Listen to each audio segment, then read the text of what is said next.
Fridays this week. All right, so Momo's in for John. John will be back tomorrow. Momo's wound up in her headphone cord somehow.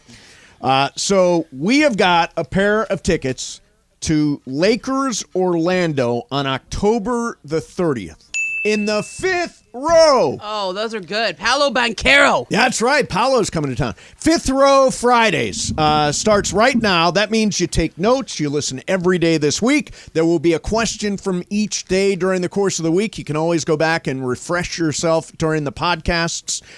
And whoever calls in Friday at 3:30 with the correct 5 answers gets those Lakers tickets in the 5th row. It's all presented by BBGO, the official game day snack of the Los Angeles Lakers. All right, so can I just be honest here? Yes, please do. It's not Tuesday, but it's a bummer of a weekend. You know, Bergman says to me when we walk in, how was your weekend? It's like, how do you think my weekend was? So How do you mad. think my weekend Well, you was? went My to all weekend these was things, terrible. too. I actually didn't go to the SC game. Oh, good. Yeah, I didn't go to the SC game. That would have been... I just... Getting out of there, Yeah. then having to turn around and go to the Rams game yesterday. But I came in here today, and I'm like... I guess I snapped at you a little bit, Bergman. Yeah, you did snap at me. That was kind of rude. What were you mad about? Because he's ready to... Jump. I was ready to jump. You- I was fully ready to jump on you. On what? What were you Yeah, mad you about? were- I want to you get were- involved in this. Everything. I'm stirring things up. There was a lot of sports that went down that did not affect me as much as it affected him. Uh-huh. And UCLA won really big. I know they beat Stanford. I know. Yeah, I mean, everybody So that it doesn't beats help Stanford. affect But I you. just kind of But- expect that these days. I As- think it's okay. Yeah, well, Stanford's not very good. That's No. not your fault. It's fine. But as a UCLA fan, when USC loses, I get joy. I get it. Full on joy because we're never going to make the college football All right, playoffs. that's enough. But you are. That's enough. But you are, so I can jump on him. So Yeah. you right away. delight in his misery. Correct. Yeah, Got it. that's called Schadenfreude.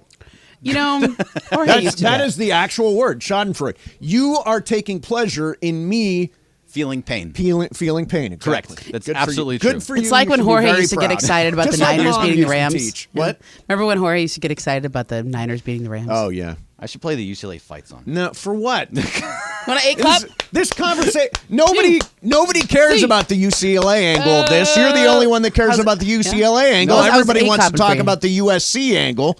I'm ready to and talk about the USC angle, it but I'm is- going to take a different side than you It want. is official, without question in my mind. USC's done for the year. Yeah. They're Two out of the losses, that's college it. football playoff. That was the point of the thing. Now, does USC have anything left to play for? Sure, they do. They can rally behind their coach. I don't know if I'm They can- Caleb. There's no reason to continue putting himself like there. Okay, go play against all the other big games, but now he's got to be thinking about the draft. He's not going to win the Heisman. They're not going to win the national title. So whatever bowl game they're in, he's probably not going to play. This is That's what happens Momo. now. This is what I hate. You just went right to where I was going. This is Just what I hate. pour some more water on It's it. a zero-sum game. Yeah, this is what happens in other in college words, football now. Once you lose your second game, the season over. is meaningless for everybody. Well, next year For when they have everybody. 12 How many is- teams, how many- maybe you'll still be in it. How many losses for UCLA? Right now they have 2. Meaningless. The Yep. season is Oh, yeah. meaningless. It Yeah, ended Why last even week. bother But they didn't watching? overpromise. You guys didn't overpromise. Exactly. You Wow. expect mediocrity. We Yeah. had a freshman quarterback. True Anything freshman less quarterback. than anything more than pretty good is like a great win for you guys. This year? Absolutely. Yeah, okay, 9 let me wins. We're like, okay. Yeah. We didn't come here to talk about UCLA. let me talk about By the way, higher ranked than So- USC. So the world has completely turned on Lincoln Riley. Yeah. Some of the criticism is Bill fair. Plaschke. And well, of course, some of the criticism is fair, and some of the criticism I think is unfair. Let me give you an example of unfair. This is just taking a shot for the hell of it. You know who the lead spokesperson is for the SEC? I don't. Oh, for the SEC. Okay, Yeah. go ahead. Paul Feinbaum. Oh, All right, yeah, So I this know is what he Paul. said. He said, to look at Lincoln Riley after the game, that frat boy smirk. I Oh. mean, come on, your credibility is shot. That's just a personal shot, is it Yeah, not? it's a personal shot. It's like That's what completely happens. unwarranted, You left unnecessary. Oklahoma. You left a great situation, and took a bunch And of by the way, money from Oklahoma's USC. playing really well right now. Do you know what people in the Midwest really like? When one of their own leaves for New York or LA and goes Hollywood. Right. They right. love that. But I think Paul Feinbaum doesn't really watch games on the West Coast. It's probably Yeah, good it's for him. past Paul's bedtime. Yeah, but okay, it's fine. Just this is what happened. You have to take it now. Sure. He left. He went Hollywood. Right. He has a ridiculous mansion. How many bedrooms is that thing? No clue. It was clue. all the photos. It was like this is not Selling Sunset. I have no idea. I heard it was 323. 323 bedrooms? Yeah, that's what I heard. Oh, wow. no, but Google it. Like there was a whole story that came. Obviously, yeah. So like this is what happens. You go Hollywood and you get the big mansion and you get the Heisman Trophy guy and everybody's excited for you and then you fall on your face 2 weeks in a row. You have to just take everything. Of course. But look how well. Let's compare contrast. With who? Deion Sanders. Okay. All right. Everybody's waiting for Deion Sanders to fall. And when they got beat, what did Deion say? Yep, we got our butt kicked. I've never lost like that. I've never blown a lead like that. We deserve all the criticism we get. Good. His son's on Twitter saying, yep, come at us all. We'll take all the haters. Yeah, meanwhile, he's sending out videos of himself at halftime of the Stanford game. Shedeur Sanders. I know. That's like, put down the Twitter. So I want to... This is not Clay Helton. For some reason, the world... And they have accidentally the same record. I think it's 17-5. Right. And Clay Helton was 17-5. Why accidentally? You cannot... Well, it just so happens. This is a 40-year-old guy with his future in front of him. He's great. Who's been... Honestly, who's saved the program. Yeah. It was a disaster before he got here. He deserves all the praise, and now you deserve the criticism because you just lost 2 weeks in a row. Absolutely. That's lost what 2 weeks in happens. a row. It's completely warranted. And I said, it's a little bit of, Mayberry comes to L.A. You say he's embraced the L.A. lifestyle. I feel like he's still trying to play by Norman, Oklahoma rules. Yeah, he built a compound down in Orange County. Yeah. And he doesn't talk to anybody. You get out in the town. Like, why? This is not that hard. When you come to L.A., you have to embrace L.A. You have to be Pete Carroll. You have to, if it's not his personality, it's not his personality. Pete Carroll could have been elected mayor of L.A. Yes. Yeah. He absolutely could have. He was so popular. And Lincoln Riley has made some major mistakes. Banning the reporter a few weeks back. Turned terrible everyone. mistake. Then the entire L.A. media turned on you. Everybody did that story. And also I remember when LeBron came to L.A., okay? And I thought one of the biggest mistakes he made was he never did an introductory press conference. Right. And there was some event at a Blaze Pizza, and I don't know if this was his fault or not. I remember it in Culver City. But people thought he was showing up to that, and everybody showed up, and he never came. And then when you did see him, he was pictured with a bunch of Hollywood stars. Right. But he didn't really do fan events and connection moments and like press the flesh a little bit. And it kind of read to Angelinos as like, oh, you're just coming here to hang out with celebrities and make movies. Right. And he just was, remember, he was not popular his first year here. He was just trying to get all the kids traded. Yeah. Okay, then they got Anthony Davis and they won, and he was popular again. But when you don't build relationships, when you don't put your roots down, when you don't connect with the community. Right. And, I don't think LeBron really connected with the media here his first year or two. He did one sit down. It was with Jim Hill. That's smart, but it was at the end of the year, and the rest of the time he was kind of distant. That's why I think he got off to a bit of a harder start. And the summer before they won, that was such a rough summer. This is not uncommon. Right. LeBron came back from that. He's very popular now. Yeah. Lincoln Riley can come back from it. Lincoln Riley can come back from this, obviously. I mean, as a 40-year-old guy with his whole career in front of him, it's just and the season, look, they're not going to play for a national championship, and I know that's what he, at some point during the summer, said that was their stated objective. I mean, it kind of goes without saying. Yeah. If you're at USC, it is national championship or bust. Do It's you nice know to win him the personally? Pac-12. It's nice. Who? Lincoln Riley. No. See, that alone to me is stupid. Like, why doesn't if I was coming to a new town and I would this is the largest radio station in LA. Yep. You are a unabashed Trojan fan. Yep. You go to games that you've known every coach that's ever been here.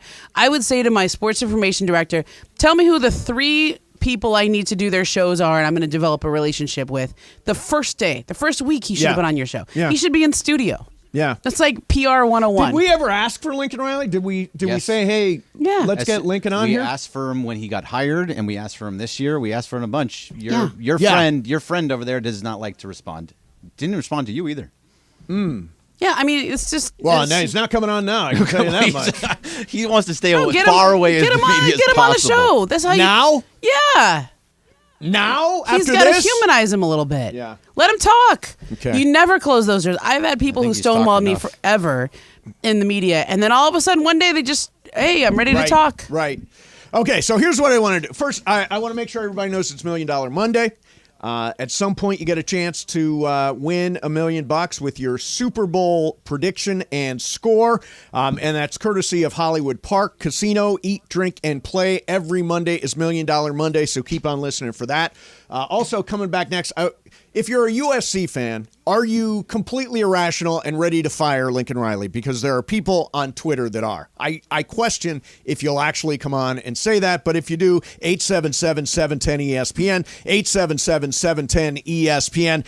And we will get to the Rams as well. The Rams lost yesterday. That's a big blow to their playoff hopes. We'll get to that as well. Hey, if you're injured in any kind of car accident over the weekend and you're figuring out, how do I handle this right now? Here is your to-do list for today. First, call the rental car company. Second, wait to get a call from the insurance company. And then when you speak with them, make sure to not say the wrong thing. Otherwise, you jeopardize your case. Third, call your doctor for an appointment, but they can't see you for a week. And even then, they would only be referring you to a special... Why? Seriously, do you hear all those steps? Why do that to yourself? Make it easy. If you're injured in an accident, immediately call my friend Jacob. He and his team will handle everything for you. They'll make sure you have a rental car. They'll talk with the insurance company on your behalf. And most importantly, they will set you up with a specialist so you can begin the healing process and get your health back in order. And you don't pay a penny out of pocket. A lot of attorneys say they'll fight for you. Call Jacob. He'll win for you. 844-24-JACOB. That's 844-24-JACOB. 844-24-JACOB. Or remember, Accident or injury, call Jacob and Ronnie. Call Jacob. CallJacob.com. And don't forget to follow Call Jacob on Instagram and Facebook. Go to @call.jacob. Mason and Ireland, 710 ESPN. Big news, Laker fans. John Ireland here. You can now stream every Lakers game on the ESPN LA app. Don't miss a second of the action with Michael Thompson and I on the call. Plus, all your live and local Lakers talk every day in the palm of your hand. You're one tap away from everything Lakers. You could even win Lakers tickets. Download the ESPN LA app and bam! Download the ESPN LA app at the App Store and Google Play.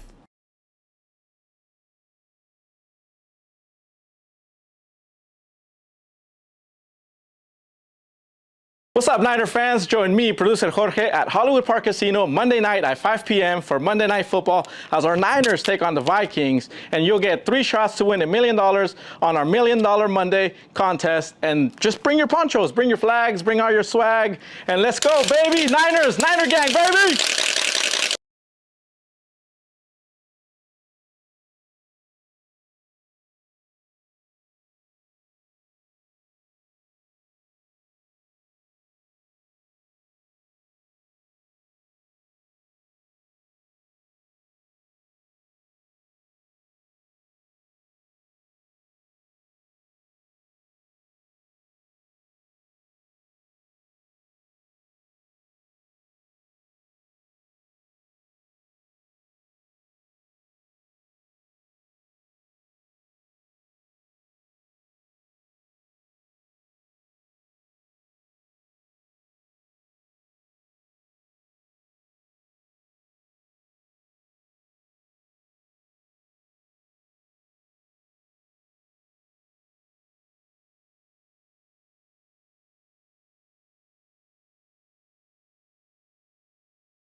Fifth Row Fridays are back. Your chance to win Fifth Row Lakers tickets every week now on Mason and Ireland.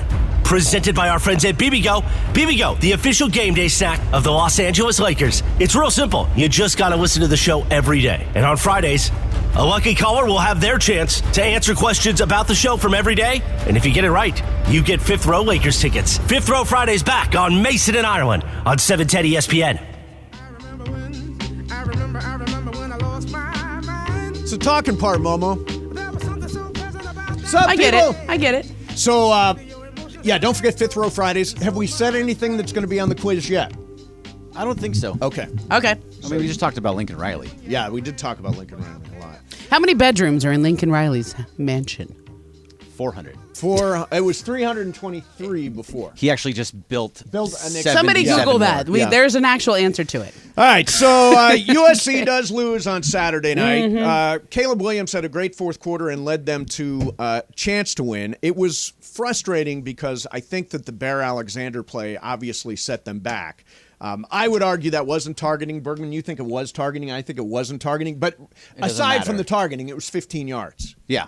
It was ridiculous. 15 yards at a critical moment, and that's not the first time he did it that night. But I think Lincoln Riley is being blamed too much for what happened. Yeah, because he's the only one who's forward-facing at that school. Right, and here's where I really have a gripe with him. You can't go a game like that after a loss and just say, because we lost, my players aren't going to talk to you. Yeah. That is very, very small town. Yeah. And, I'm sure he did that in Oklahoma, and everybody's like, not talking to the players this week. Is that what people in Oklahoma sound like? I mean, sometimes. It just depends. I don't know if we want to. I don't want to say that, but Yeah. Everyone around the country sounds like there's that. There's a golly genius about Norman that doesn't exist in LA. I don't know. You win the national championship or you're a disaster. All right, so I don't have experience covering Oklahoma football, but I have covered Texas football. Okay. And I remember flying down to Austin, and I think USC was playing Texas in the Rose Bowl. Right. And Mac Brown was the coach of Texas. It was like I remember it was a big deal. Yeah. Every week, Mac had a lunch or something with the media, and it was like how USC used to do it. It was Right. like, Right. Tuesdays. With Pete, yeah. And Mac would have the media there, and he was like, nice spread. Like, this wasn't like USC media food. We were like, what dorm was that served in last week? Right. Okay. This was like a spread. Yep. He learned all of your names. Like, I came into town from LA, the sports, and I was honestly, I was an absolute nobody. I was like a backup whatever at the Daily News. Like, Okay. I had no profile in college football. Okay. But he knew I was from LA, and he knew that I wanted to talk to him because I was working on a couple features. He learned my name the first day. Like, that's a definite college football coach trick, Yeah. Hey, remote. He knows my name. Oh my Right, God, right, that's sure. a big deal. That's like a very disarming way of currying faith. But Mac Brown held that whole room in the palm of his hands. He could do whatever he wanted because he had so much command of that room and Right. of that narrative. And then they brought some players in also. And that was when you got to talk to the players. You didn't have the media go in the locker room or anything, but I think they had a quarterback's talk on this day and Right. a defensive captain talks. This is normal. This is the idea that like this in Oklahoma you can get away with that. I don't buy that. You don't buy that? No, I think all over. You think in Oklahoma, if he said, you're not talking to my players after a loss, that people would complain about that? Yes, I do. And I You think do? like Paul Feinbaum would be all over him. Everybody in the SEC, they might try that. But like generally speaking, college football is a really big deal in Oklahoma and Texas and the SEC and all those conferences, like the Big 12. You might try to control it, but it's such a big deal that everyone's going to be talking about you anyway. Right. Now, if you look at the rest of the schedule, I think that USC likely loses at Autzen Stadium, which would be their second loss in conference. I think they've got a chance to beat Washington in 2 weeks at home. They're probably going to be slight favorites over Washington at home. Ruin the Pac-12 again in their last year. Last chance for the Pac-12 to go to the national championship. It's it. Yeah. That's it. I think Washington wins out. I think they do because I think You USC, think Washington wins out? Yeah, I think USC at that point. This is the only problem with having a somewhat mercenary team. When you just do that transfer portal and everybody is just in and out every year. Yeah. Then what are you playing for at the end? Well, here's the question. So Bergman brought this up. You brought this up. But let's do this as a subject. What's the point for Caleb Williams? Yeah, what's the point? All he can do is have his draft stock go down and get hurt. He's going to be the number one pick no matter what happens. Maybe. Yes. 100%. 100%? Yeah, 100%. So, like, Michael Penix can't catch him, Bo Nix, none of those guys? We went through this last week. Michael Penix is not viewed as a great NFL prospect. Okay, got it. The other great, I think if you look at Mel Kiper, there are 3 quarterbacks in North the Carolina first guy, round. right? Drake May is number 2, and then he's got Shedeur Sanders, I think at number 5 or number 6. But those are the 3 quarterbacks. Interesting. Michael Penix is a second-day guy. Oh, wow. And Bo Nix is a second-day guy. There Got it. are other guys like that. So really the top of the draft class, at least according to Mel. They'll probably all go in the first round, by the way. You know how that gets. At the end of the day, yeah. They'll all go in the first there'll round. be 10 Everybody's quarterbacks. drafting a quarterback. So the thing is, he's going to be the number 1 overall pick. Correct. Absolutely. It's basically done. But if he plays still with nothing to actually play for outside of a Pac-12 championship, and how much does that really mean? He can get hurt, and if he's getting killed in the last 3 games, running for his life. Yeah, in the last 3 games, he's been sacked 14 times in the last 3 games. So for him, if he gets hurt and something happens to him, that can hurt his draft stock. Sure. The only thing that wouldn't hurt him is if he just steps aside and gets set for the draft. I think that there are huge optics problems there. Yeah, so what? Are you quitting on those guys that you went to battle with for the last 2 seasons? Yes. I mean, does it tarnish your legacy as a Trojan? Probably. Is there a legacy as a Trojan? Like, sure, that's the he thing won a with Heisman this. Trophy for USC. Yeah. There's going to be a gigantic Caleb Williams now. And I wonder how that legacy play feels when in the NIL era. When people are just moving all around the transfer I want to get portal to your era. thing. The mercenary thing is good. Real quick, we'll do Wheel of Questions in a minute here. I want to get Rick and Corona in here. Hey, Rick, you're on 710. What's going on, man? How you guys doing? Okay. Basically, since Pete Carroll, which everyone forgets, SC was a defensive-minded team. They had a flashy offense, but it was the defenses that separated them. Since then, they've hired 4 former quarterbacks to be head coaches. And we've seen this play out where they never commit to the run. They don't take defense seriously. With Riley specifically, he's a Mike Leach disciple, and they never care about defense. It's all about just running the ball. As you've seen games like against Colorado, they go up big, and then instead of closing it out with a strong running game, they keep throwing until the other team catches up because they go 3 and out. Another thing that kind of points out what are his priorities and what aren't, they have 2 wide receiver coaches and not a special teams coordinator. Right. So it's not so much that they're losing. I mean, Notre Dame's a good team. Utah's a good team. It's the way they're losing. It's also like you guys are talking about. He comes off as small time when all season long he's told people, you don't understand. The defense is improved. It's an untrained eye, and the fans don't know what they're watching. Oh, did he throw out an untrained eye? Yeah, He pull a Spolstra? When did he do untrained eye? Because I always think that's a bad move. The last 2 weeks, he's done the untrained eye. You know what? You're absolutely right. Whoa. To analysts and to fans. It's spreading. Yeah. First, Exactly. Bo hit And me here's with the the thing, untrained too. eye, and now you got. Yeah. The reason they're going to collapse is because the players know it's not their fault. It's Alex Grinch's fault. It's not a personnel fault. It's a scheme fault. Like the third play of the game against Utah, they had a freshman rush in coverage against Utah's stud running back. They throw him a pass, 53 yards, touchdown. Yep. That's not the player's fault. He shouldn't be in that position. And once you're a player and you know that the coaches aren't putting you in the right spots, that's when teams collapse. And that's why they're going to lose definitely to Oregon, probably to Washington, and probably to UCLA because they're not being put. Alex Grinch has this system that should be in the pros, I guess, because everyone talks about how complicated it is. If you watch pre-snap, their D-line is moving the whole time. Right, Everyone's pointing in 50 directions. Utah came into this game with no quarterback. And instead of just saying, we don't need to trick their offense, we need to line up and stop, the run because they can't pass the ball. Instead, they still try and do all these fancy schemes, and they get put in these bad spots. And it's once players know that, hey, I'm not messing up. I'm being put out on an island as a defensive end in coverage. That makes 0 sense. Okay. Obviously knows what he's talking about there. I'll say this much. You mentioned the mercenary quality of the team. And I think it's fair to say that this is the way USC is going to operate. Yeah. It's going to be, to a great degree, who comes in through the transfer. Like, for example, they're sitting on Malachi Nelson as potentially a quarterback. I think they're probably going to sneak somebody in.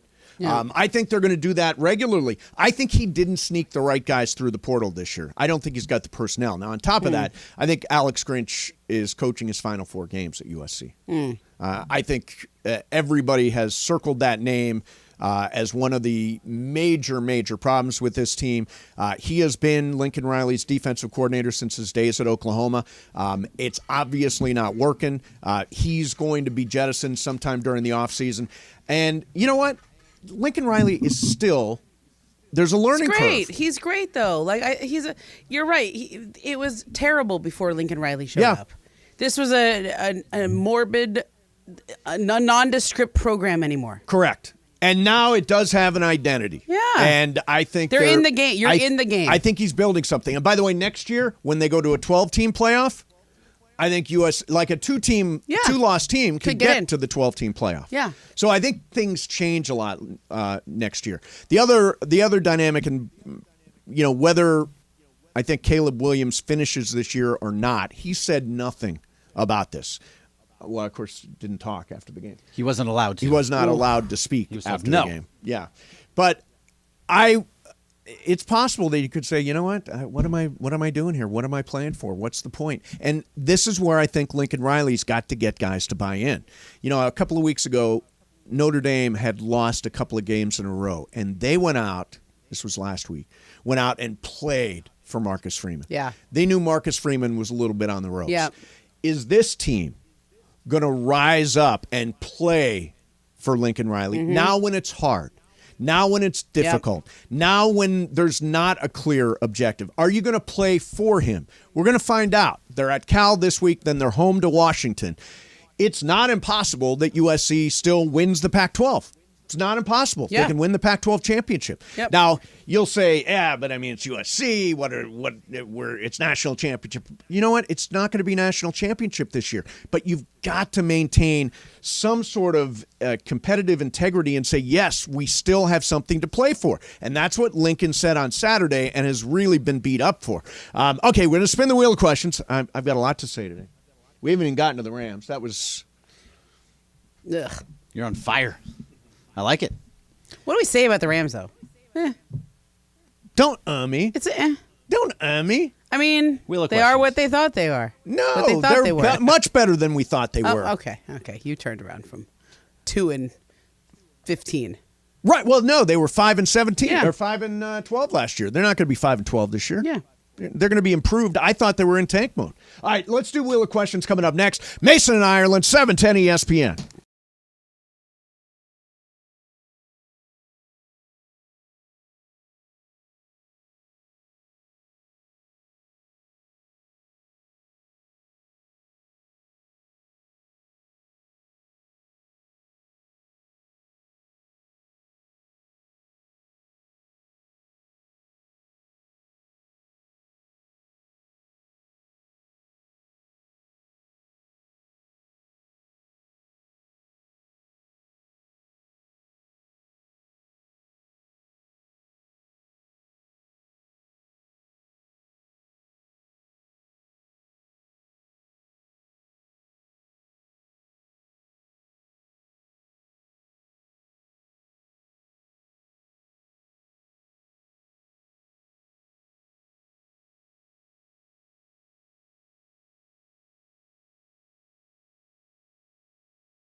Kids.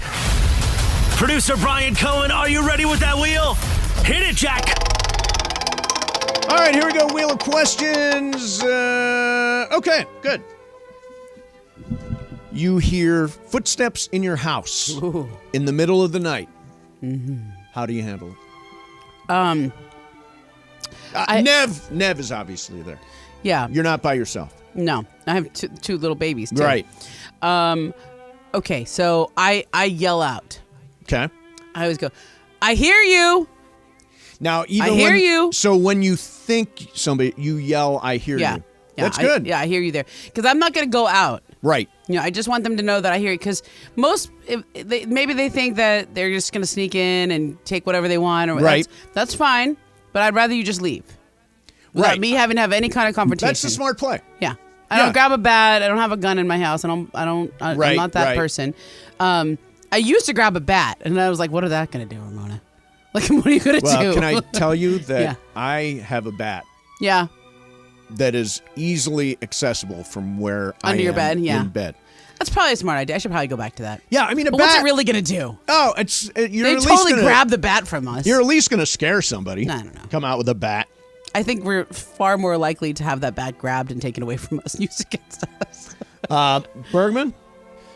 Footsteps in your apartment late at night. What do? I turn on the light. Okay. I say, come on, Lola, let's go. And I grab anything I have in my closet. I know Riley has a set of golf clubs that are in there. I'll grab a golf club of a driver. Yep. And say, let's go, Lola. Yeah. And open up the door and say, all right, hey, anybody out there? Yeah. Coming at you. It's good. It's good. Yeah. See, I'm not shying away. I'm not shying away either. I'm not shying. You know who? Juan will shy away, and I'll go check it. Yeah. Get the bat, go out and check it. I mean, I do have a lot of cameras in my house. Like a lot of Nest cameras. Yeah, we got one in the baby's room. We got one in Daniel's room. Sense, yeah. So but they're not in the living room or anything like that. So right. I'd rather just say I hear you and hope they leave. Right. Brian? Yeah, I got two bats. I got one under the bed, one right next to the corner of the room right by the door. You're gonna go all John Wick on somebody. Right. But I'd take my dog too. I got the pit bull, so I would. Oh, that's good. Yeah. She's the sweetest dog ever. You've never heard her fly. Right. But I mean, the person doesn't know that. The person doesn't know, right. Be a little freaked out. Exactly. So would you yell out first? Would you say, I hear you and I have a pit bull? Would you say it like that? That's actually... if the dog doesn't start barking, I'd probably try to intimidate some barks. Yeah. Right. Yeah. Right. Yeah, that's a big dog up there. Yeah. Yeah. See, I always assume it's nothing. Yeah. Mostly it probably is just Mostly the it has always been. But I do have that bat there. Yeah, I do have that bat there. It's good. All right, so that's your wheel of questions. I have to stop taking losses so hard. You really do. I mean, it's like You're in a bad mood all day. Oh, screw you. I really do take losses. I also think it's hard. because you go to the games. Yeah. You're so much more invested when you've spent all afternoon there. You drove there. You got your hot dog. You and Juan sat in a little bit of traffic. Yeah. Yeah, I mean, I think like yesterday, I thought, okay, let's salvage one. Yeah. Let's salvage one game. And I thought, the Rams played well enough to win. Brent Maher, if he's not been cut yet, should be. Mm-hmm. I'm sure he's not going to be the kicker next week. He can't be, right? He can't be. You can't go back with him. No. He missed 2 field goals and an extra point. Yeah, this is what he did in Dallas. You're done. It was a tie ball game if you make the 2 field goals and the extra point. And then, I thought Puka Nacua obviously had a spectacular day. I thought McVay got away from running the football. Tutu had the touchdown catch. But I thought McVay got away from running the football. And they were running effectively with Royce Freeman and Darrell Henderson. And at some point, he just forgot that and got into the mode where it was Matthew Stafford drop back. Matthew Stafford drop back became very predictable.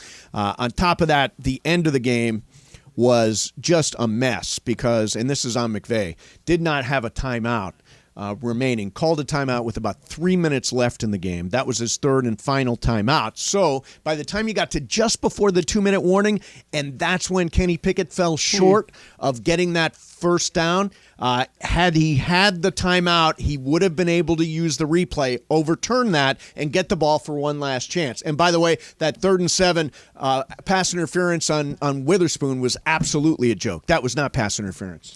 And I'm not blaming not blaming the officials. The Rams lost the game and Pittsburgh won it, and but I do think the end of that game, it's on McVay that he didn't have the timeout. Yeah, and I think when you are not winning the talent game every week, right? When it's Correct. it's kind of, you don't have any margin for error. Yes, correct. You just, anything where the timeout game goes wrong, or you have a bad call, or you go away from something, you just don't have any wiggle room. Yeah. And I think, if you look at the Rams now at 3-4, they're at Dallas, at It's a lot of Green teams Bay. are like that. In the NFC, I mean, Outside of the we were Eagles, talking to Travis. yeah. If they get to 6-4 over the final 10, they're a playoff team. Ish. Can they get to 6-4? I'm not sure, but they're not completely dead. They're still alive for it. Mm-hmm. A win at Dallas, a win at Green Bay. There are games that they can steal. They got to win the obvious ones, and they got to steal a couple. They got teams like Baltimore and Dallas coming up, but you got to steal something here in the next couple of weeks. So I don't think it's over. But I think it's gotten very, very tough. I thought get to 3-3 and beat Pittsburgh 4-3. Yeah. You got a shot. I still think they have a shot, but it's a much longer shot. Especially after Pittsburgh losing at that game. home like that. And cut Brent Maher. Has Brent Maher been cut yet? He should be already if he's not. Okay. Just keep me up to date. I'm gonna have Brett Maher on my search function. Yeah. Google alerts. Yeah. Hashtag Brent Maher. Yeah. He was absolutely funny. horrendous. Terrible. And I mean, not even close. Yeah. I don't even think. How does he keep getting jobs? Well, I mean, he's got a leg. he's got a leg. He actually was decent through the first couple weeks of the season. He's missed 4 free throws. Or 4 free throws. 4 They field might as goals. well be free and throws. two of those were in the first game of the season. Correct. And then 2 of them were yesterday. Yeah, but he Only missed when they 3. matter. Yeah. Yeah, I mean those were critical field, and then the extra point. Forget it. He's got the the yips now, like he had last year in Dallas. You've got to get a different kicker. Did in you there. see what McVay said about him yesterday? Probably a soft vote of confidence. No. So this is what he said. Jordan Rodriguez put this out 20 hours ago. It said on Brett Maher, we'll look at it and we'll see. He's got to be better. That's 7 points that we missed out on. They were key and critical for the momentum of the game and the type of game that it was. Those were tough ones today. So there is no actual confidence that was put into it. He was saying he has to be better. Yeah, no. Normally when McVay, I think that quote tells me he's gone. Yeah. He has to be gone. He's got to be gone. I brought this up with DeMarco last week. I said every time I see Brent Maher out there, I think of him with the Cowboys last year, missing those extra points, and he hasn't been necessarily great for us. Do you worry about him? And DeMarco said no.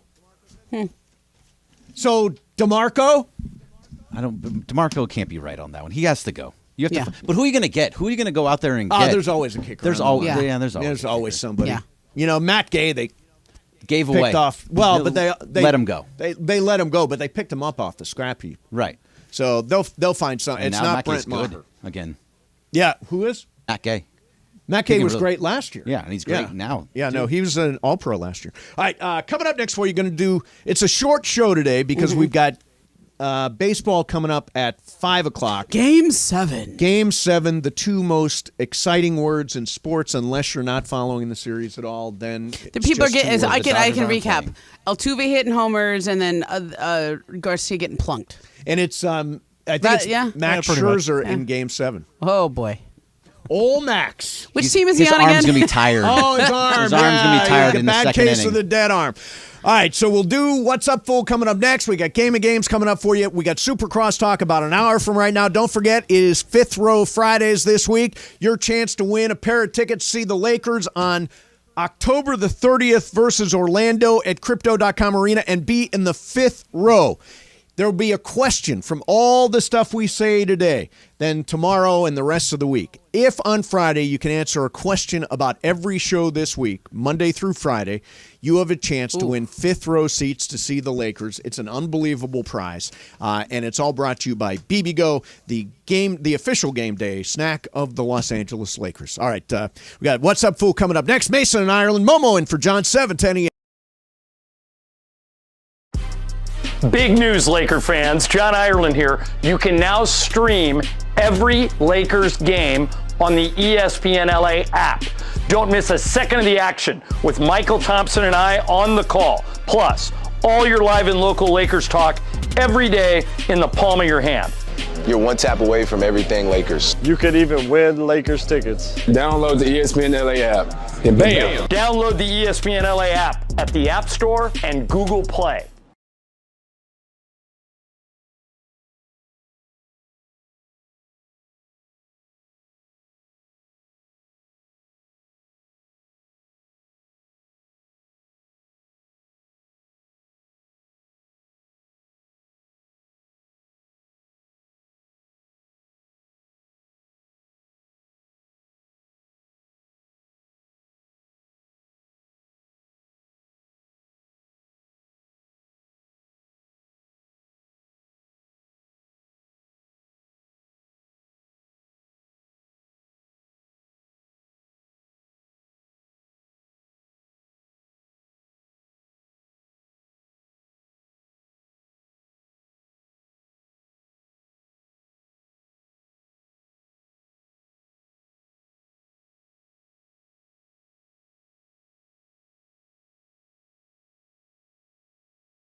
1 p.m. And yes, it's around 2:45 in the Southland. You know what we do each weekday at 2:45. What's up, fool? And we've been very excited that What's Up, Fool is made possible by our friends at Dos Hombres. In fact, we've got a special guest voice. Take it away, guest voice. What's Up, Fool is brought to you by Dos Hombres Mezcal. It's fate. It's friendship. It's mezcal. Dos Hombres. Look at that. How do I follow that? I don't. So I simply say, take it away, Corporate Greg. Thanks a lot, Morales. All right, so I saw this just recently from Shams Charania. Okay. So it's an NBA thing, Momo. He said that all signs point to Klay Thompson entering free agency after this season. What will his market be like? That's a really interesting question. Okay, I'll tell you what I know about this situation. I think that Klay will stay a Warrior, and I think they will eventually get something done. However, I agree with Shams that it probably goes all the way to the end of the year, and maybe even afterwards, because the Warriors are in that second apron. You know, it's a big name. It's basically a hard cap in basketball. And they're just going to need some flexibility before they commit long-term to anybody. Right. They need to see how the Chris Paul thing goes. They need to see how good Kuminga is this year. They need to see, what Draymond still has, even though they just signed him to a big extension. Right. So they just need to see things before they decide on the number for Klay. So you're saying it's not a sure thing that he tests free agency, that the Warriors may, in fact, sign him? I think he probably stays with the Warriors. The number. What's really interesting now are for these mid-30s guys. Klay, I think is 34-ish. Sounds right, 34. Somewhere around. I think he's 34. Anyway, the guys in that age range. This is but he'll be 34 this year. I think, like in March, maybe. February 8th. There you go. Oh, close. See, ish. Oh, nice, Yeah, I was in nice. the ballpark. Yeah, okay. Michael will be proud. So all these guys, James Harden is the same kind of age. He's 34, going to be 35. When you hit your mid-30s now, it used to be that you could get one more contract with a team that you've stayed with and you have history Right. with. Now everybody's feeling that pinch. Nobody's getting those big deals. The only guy who got paid was Steph. Yeah. The only guy in his mid-30s who got that max extension was Steph. Everybody else is like, take your 3 years, $100 million, and as fast as they offer it, you sign it. Because nobody's getting the long-term deals anymore at that age. Still shot 41% from three last year. And that's his first year back after not playing for 2 years. Played 69 games. Yeah, I think he's going to be much better this year if he can stay healthy because he had a normal offseason. He played. He's got a year under his belt. I think it could be a big year for Klay. And if he does that, then they really got to pay him. What's up, fool? All right, guys. Announced earlier today is going to be Hard Knocks in season, the Miami Dolphins. Oh! And to me, that's probably the best team that they could have chose for this in-season thing. But my question to you guys is, are you a fan of the in-season Hard Knocks, or is it more just leave it to the preseason? I watch the same amount of the in-season Hard Knocks as I do during the summertime Hard Knocks, which is not at all. Zero. No, none. I've lately taken on some sports documentaries. There's so many sports documentaries. I just watched the Johnny Manziel one, which I thought was fantastic. But I just don't get into the Hard Knocks thing. I know. I'm kind of over it. Like, I remember the first few years, I watched every episode. Yeah. So into it. When the Rams were on, I was always watching. Oh, I don't think I've watched it in a few years. Yeah. No, I'm not a big Hard Knocks guy. I know this is like the thing, like there's Full Swing for golf and Drive to Survive for F1 and Full Set or something for tennis. And I do watch the Backstage Lakers, though. I watch that Backstage still. Lakers is yeah, great. You learn a lot because I don't feel like we ever get backstage too much. No. To be honest with that team. But it's also, we watch the Lakers on a daily basis, so seeing stuff behind the scenes is good. We don't watch the Miami Dolphins on a daily basis and consume them. So the in-season... I also think it's a bandwidth as a Dolphin fan, I would watch it. Absolutely. But it's a bandwidth thing. Like, there's so many of these shows now, you got to pick one. Like, I haven't even gotten into the Beckham documentary. Everyone says it's so great. The Beckham documentary is fantastic. And I'm like, I got to watch the Beckham. And there's 4 other ones you're supposed to watch. Yes. It used to be Hard Knocks was the only game in town. Yep. No, now there's so much content. It's really hard to decide. And it is about bandwidth. Like, you only have room for so many shows, so many games, so many, And if it comes down to watching games versus watching Hard Knocks, I'm always going to choose games. Yeah. And by the way, in the rest of the time, I go to see movies Yeah. like Killers of the Flower Moon, which was 3.5 hours on Saturday. 3.5 hours. Fantastic movie. Leo DiCaprio, never better Is that than he the was in this. Scorsese movie? Yeah, awesome. Robert De Niro. Lily Gladstone, fantastic. Okay, so tell me about this thing. This is on Apple TV or well, Apple no, Plus? it's in theaters now. It's ultimately going to be on Apple Plus. Okay, because everyone says it's a great, fantastic Scorsese movie. It is. But if it does better on Apple Plus, then it might hurt theaters, right? Because it's Scorsese doing an Apple Plus thing. Well, his last one was Netflix, so Yeah. he's been doing this. He's given it a fair theatrical run, which I think is great for movie theaters. But I think it did $22 million or something this weekend. 3.5 hours. But 3.5 hours is a huge investment. It is worth it if you choose to make that investment. What's that, food? That's why I don't have time for Hard Knocks. Yeah, it's a long movie. Yes. How many times did you get up to go to the bathroom? Once. And like, what's your get up and go to the bathroom strategy? Do you run? I hurry. Yeah. Yeah, I don't think I run, but I do hurry. I don't want to Depends on miss how good the anything. movie is. Yeah, in this case, the movie's awesome. Like, Best Picture good. Pepe Mantilla was texting me this weekend about it. Loved Killers of the Flower Moon. Pepe is a movie. Yeah, he's is. a cinephile. He's a cinephile. Cinephile. Yeah, Great check it out. word. What's that, food? All right, guys. I don't know how well billboards work on you guys. We pass them every day out here on Yeah, the they bus work and on me, yeah. everything. Totally work on me. PaulJacob.com. Right. Yep. Oh, there's a ton of Jacob. Even with him upside down. You've seen those Upside ones? down, Yeah. Jacob. Yeah. Oh, well, a 15-year-old in Texas bought a billboard to try to get Drake to come to her 16th birthday party. Wow. And it says, Drake, I'm your biggest fan. You're invited to my Sweet 16. Right in Corpus Christi, Texas, right there on the freeway. My question to you guys is, will this actually work? And when's the last time that you have saw a billboard and thought, oh, I'm going to go look at that, or I'm going to watch that movie? Like, do billboards work for you?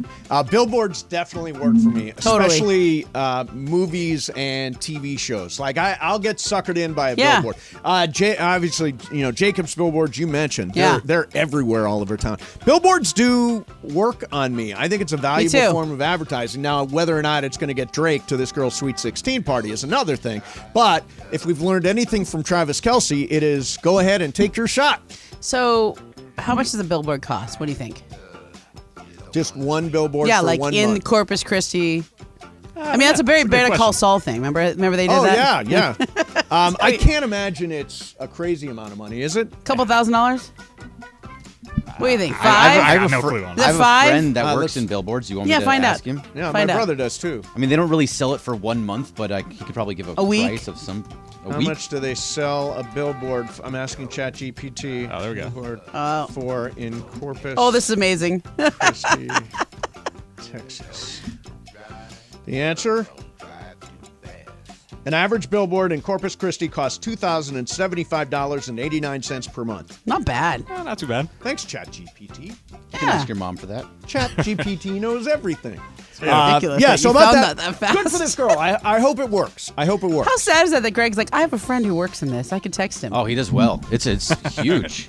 And then Mace is like, no, I'm just going to chat GPT this. No, that's fine. That's much faster. It than is trying so to much wait faster. for a response. Problem with Listen, AI. the answer is right there. I'll give you an answer in about an hour. If you want to find Yeah, out. If right. he gets Yeah. back to you.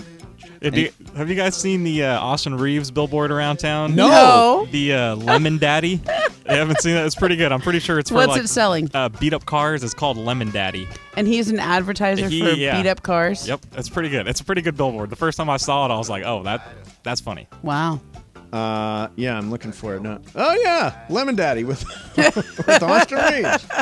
Not sure what that says. Lemon Daddy. Yeah. Yeah, for like beat up cars. Beat up cars, yeah. Well, that's the other thing with those, the murals that are around town. Yes. It's becoming a little bit of an issue. The Kobe murals, people are starting to paint over some of them. And today on NBA Today, we had Ronnie 2K, and he said, the one with Kobe and the angel wings and Gianna. Yeah, right.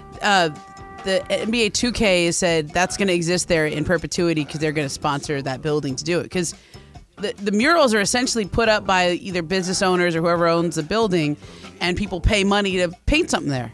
It gets people's attention driving by. So all the memorials, like, okay, they've been there a while, they want to stay there, but the people want to sell that space to somebody to do an advertisement. Right. You like to be the person who pays to take down a Kobe mural. Yeah, that's pretty You don't bad. want to be that guy. Yeah, but there are those guys. Yeah, there are. It's not good for your product, I think. Nope. Anyway. What's that, food? All right, guys, I got one more for you today. Okay, cool. Today is National iPod Day.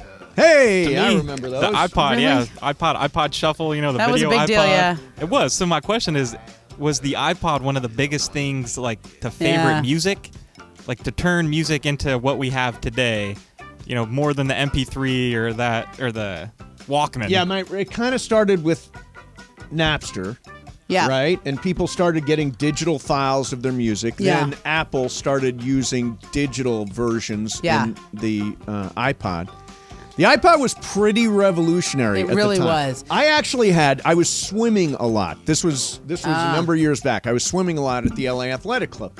And I would swim. I honestly swam like a mile when I would go out and swim. And I had an iPod that I had on my shoulder that I listened to music. It was called the Underwater iPod. Cool. So I swam and I listened to music at the same time. It's really cool. Cool. iPod was a great invention. Nothing compared to the iPhone. Right. But iPod, pretty big invention. This might be a pretty big line of age demarcation. Okay. If you have ever burned a CD for music on your laptop, you might be over 40, right? Like, what's the line I've there? done that, and I'm 29. Okay. Yeah. I've Mixtapes. done that Come on years now. ago. Yeah, it's a mixtape. I mean, a mixtape, then you definitely are over 40. But, like, burning a CD was a thing before we had iPods. The CDR, yeah, you Yeah, make sure you had the to right you one. had to get the right one. You had to label it and say which song was number one. Mixtapes were such a big deal in the Thing. day. So, did you do the mixtapes where you actually had to put like a microphone or something up to the radio? Right? No, I wasn't that desperate. No. I absolutely did. I recorded off the radio so I can make mixtapes. Dude, you shouldn't admit OG that on the bootleg. air. Man. Why? I don't care. I'm 40. I don't care. I'm a man. I'm I'm man.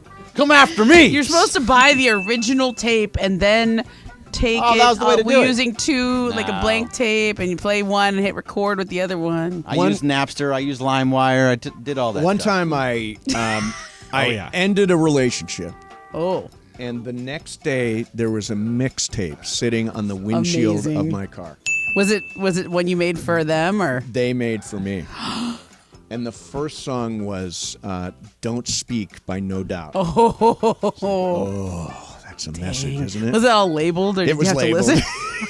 It was labeled. You had to write really small. Yeah, exactly, yeah. All right, there you have it. There's your What's Up, Fool? Coming up next, maybe, my dog can set a new world's record. What? We got that coming up for you. Plus, Amazing. Let's get your reaction. We haven't really taken a bunch of phone. What are you doing? Oh, don't do it, says Greg. Okay, I got a it's better your question show. for. I got a better question for you. I've got the third pick in tonight's big Mike Trudell fantasy basketball I draft. like it. I want your input into who I Okay, should take. who you should take. We'll do that coming up next. Mason and Ireland, 710 ESPN. What's up, Niner fans? Join me, producer Jorge, at Hollywood Park Casino Monday night at 5 p.m. for Monday Night Football as our Niners take on the Vikings, and you'll get 3 shots to win $1 million on our $1 Million Monday contest. And just bring your ponchos, bring your flags, bring all your swag, and let's go, baby! Niners, Niner gang, baby!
we go. We go to caller number 7, and that is Goalie Shahabi in Orange County. Goalie, thanks for coming on, man. How are you? Woo! Hi, guys. Hey!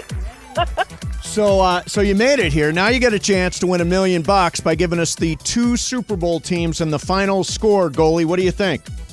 All right, you guys, it's going to be Chiefs-Eagles again, and it's going to be the Chiefs 28, Eagles 20. 28-20. Chiefs over the Eagles from Goalie Shahabi in Orange County. Yes. Hey, you get a pair of tickets to go to SoFi just for playing along, okay? And good luck, win the $1 million, okay?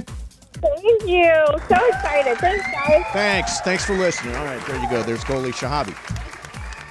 So I have the number 3 pick in the big Mike Trudell fantasy basketball draft tonight. So a lot of people, we're drafting the night before the season. Some people may have already had their draft. Did you do one last night? Yeah, just turn that mic on. It's on. It's not on? Oh, there it is. That's not me. Yeah. Okay. Oh, I'm not being accusatory. Is it? I thought it was. That's all right. Is it my job to turn it on? So here's the story. Jokic goes number 1 because he's number 1 in every fantasy draft because he fills up a box every score category. like it's nobody's business and plays a lot of games. I'm assuming Giannis is going to go number 2. If Giannis were to drop to 3, I would 100%. take him, but I think Giannis is going to go at number 2, which leaves me guys like Embiid, Tatum, and Luka. Luka or Halliburton, I think, is pretty high. Halliburton's a keeper. He's kept. Oh, got it. Okay. So I think it's either Embiid, Tatum, or Luka. Now, how rate those? I would go Tatum, then Luka, then Embiid. Just simply availability. And I think Jason Tatum would play every night if they would let him. He's very durable. Plus, at least in my opinion, small forward is one of the hardest positions to find elite players. Right. I think you can find other really good point guards. You can find other good power forwards. You can find other good centers who are going to replicate what Embiid does. I mean, not replicate, but they'll get you in the. There's a guy you can get Walker Kessler for blocks. Right. You can get DeAndre Ayton. Right. You can sort of later, piece up those numbers. Yeah. Yeah. So I wouldn't go with Embiid just because of his injury history. It's always that. So Luka or Tatum? Yeah.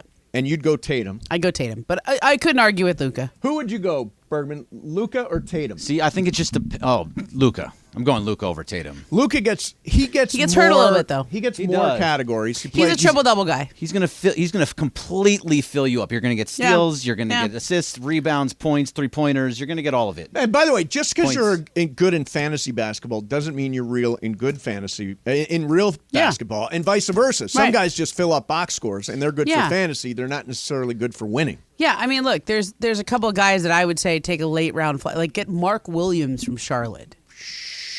Oh, that was like one of your guys. You're ruining it for him. Okay, so like one of my guys. There's random guys out there. They're going to have huge years because of the position they're in. And, Ixnay on the Ark May. Okay, I guarantee you, way. in the league you're in, everyone knows about Mark Williams. Yes, they do. He's a sleeper, deep sleeper. Not in your league. Your league is crazy. Your league is NBA My league people. is so ridiculous. Yeah. It's still confounding to me that I won it one year. I mean, 2 years ago, I was the champion. You know, I would go get Tyrese Maxey this year because he's playing a huge role, player, right? Yeah. Keegan Murray's going to have a big year this year. There's some random guys Make in. a list for me. Okay. Just make a list for me. And stop saying them on the radio. Anthony Simon. See, now you're going between Tatum and Luka, not Embiid now. Correct. Why are you not going after Embiid? Embiid, injury risk. Momo says injury risk. Don't do it. Yeah. Oh yeah. I mean, they played the same amount of games last year. Yeah, they both played 66 games last year, Luka and Embiid. But I still like the odds of Luka, especially apparently in unbelievable shape. Yeah, he's been posting his training videos all summer. Yeah, so running up the stairs in Slovenia. I guess also Embiid probably isn't too happy right now, especially. He's fine, and I think he'll be good in Nick Nurse's system. However, they are making a point not to play iso ball anymore, which is like he always could score 40 because they would just give him the ball and say, go score. So now they're moving the ball a little bit more and it's going to be spread around. It's a little more of a motion offense. Yeah. So he may see his assist numbers go up, but his scoring go down. Okay. Which might be good for him. Hey, I just got this piece of news. Oh. The world's oldest dog has died at the age of 31. Ooh, 31 for a dog? Can you believe that? That's 31 an old years dog. It's insane. You get 30 years with your dog? Oh, that would be amazing. 31 to have 30 years with Lola. old. And last night, according to the vet, this sweet boy earned his wings. His name is Bobby. He lived in Portugal, and he lived 31 years. Now, What are they feeding that guy? my dog, Sophie, is 17 years old right now. Go Soph. Do you think she's got the stamina to make it to 31? No, she doesn't. 31. You're telling us the answer? Yeah, she's kind of held together with glue and tape at this point. Yeah. I mean, she's on, she's on, How many meds? she's on hydrocodone, Oh, wow. or as we call it, the good stuff. That's an intense pain medication. She Okay. is on Prozac. Jeez. She's got this little thing that fits over her face, and you do an inhaler, kind of like like a an COPD asthma. thing? She's got COPD. Oh, my gosh. But other than those three things, You guys take really good care of your dogs. yes, we do. Yeah. Yes, we do. Wow. You know what? I want to come back as one of our dogs. I have a cat that we think is. She's got to be like 17 or 18 too. We don't know because Yep. we adopted her when they told us she was 6 or 7 when we adopted her, Mm-hmm. and that was 2011. So that was 12 years ago. So she's old, but Nevin still takes her to paw rehab, and she gets acupuncture. Wow. And some like I mean she's had all this stuff, but she's good. You know, Yeah, she yeah. just sleeps a lot. Can I Yeah. give a little shout out to Andy Kamenetsky's Yeah. dog? Yeah. Bobo passed away. Oh, I'm the one, sorry, Andy. The one that looked like James Garner Ah. passed away over the weekend. So, sorry, Andy. That's terrible. Yeah. Maybe reunited with the real James Garner. James Garner. I know what Maybe. that pause was. Maybe. I know what your pause was. He's dead, right? I knew. He was. I'm not killing him, right? I knew. I wanted to I make know sure- exactly what that was. I wanted to make sure it wasn't a final. All right, so So done. I wanted to do just a segment of screwing around. So there, that's Yeah. that. Yeah, dead dog talk. Great. Well, no, that was Andy, but yeah, I guess we did. We That was covered. pretty much all dead dog talk. My dog's alive. alive and kicking. Yeah, When's my alive. dog gonna die? Yeah. That's great uplifting radio. Yeah. It's not an uplifting day. I'll be honest with you. I'm not uplifted. I'm in a very bad mood. I got in a fight with Bergman almost immediately walking in. Just walked in. He told me Caleb Williams is going to, what's the point? Walk away, forget about the rest of the season, He right? should. This is your. That's pretty much. And like I he don't think should. he will. I don't think he'll quit on I don't- his team. I don't think he's I gonna don't do it think he'll now. quit on those guys that he played with for You know the that last he's 2 years. He's been Did he on help campus. recruit through the transfer portal Right. to maybe Like Dorian what are we Singer. You doing? know that he's been on campus for a year, maybe a little bit more than a year, like total. Yeah, Right. I mean, Like total. Right, but he's been there 1 year. He's been there 22 games. Yeah, but it's been basically Is like- that a right? year. 22 games? Yeah. 17-5, I think, right? yeah, you said 17-5. Yeah, 17-5, yeah. But the Trojans are now 4-5 against ranked opponents at the time of their meeting. So they're not playing well against the good teams. That's a problem. Yeah. And this is That's a going to be Lincoln Riley thing. This is going to be Lincoln Riley's biggest test. I mean, this is. If you were to listen to national radio, you'd hear everybody saying the same thing about James Franklin at Penn State after that game. Well, James Franklin, they're smart. They play a super easy schedule. Yeah, and then when they play the Second good easiest teams, they schedule get in the worked. country. Michigan plays Lost the to easiest. Ohio State the other day. Michigan plays the easiest schedule Yeah. in the country, and they're number one. They're like the first team for the college football playoff right now, and they've played nobody. You get no points for playing real opponents. The Big Ten is really a 3-team conference. Yeah. There's Penn State, Ohio State, and Michigan, and really the rest of it is just a bunch of teams. So I think that this is the. Actually, I'll tell you the bad news for USC. Worse than Saturday. Coming up next. Oh, Mason and Ireland. what an Momo's uplifting in, show! Momo's in for John, 710 ESPN. Lakers back. Big news, Laker fans. John Ireland here. You can now stream every Lakers game on the ESPN LA app. Don't miss a second of the action with Michael Thompson and I on the call. Plus, all your live and local Lakers talk every day in the palm of your hand. You're one tap away from everything Lakers. You could even win Lakers tickets. Download the ESPN LA app and bam! Download the ESPN LA app at the App Store and Google Play.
Momo sitting in for John. Guess what's back? Fifth Row Fridays are back. Your chance to win Fifth Row Lakers tickets every week now on Mason and Ireland.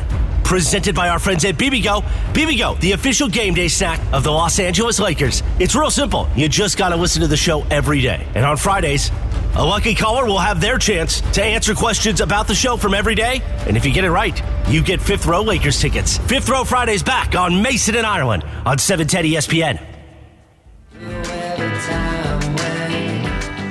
So here's why I think next year is going to be really rough for USC. Okay. So lost on Saturday. I mentioned Michigan has got statistically the easiest schedule in the country, and they do. Listen to USC's schedule for next year as they jump to the Big Ten.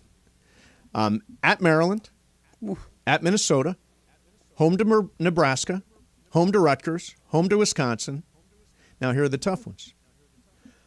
Versus LSU at Allegiant Stadium to start the year, September 1. Utah State, Notre Dame, November 30th at home. Okay. So 2 non-conference games, LSU and Notre Dame. They're at Michigan. They're at UCLA. They're home to Penn State.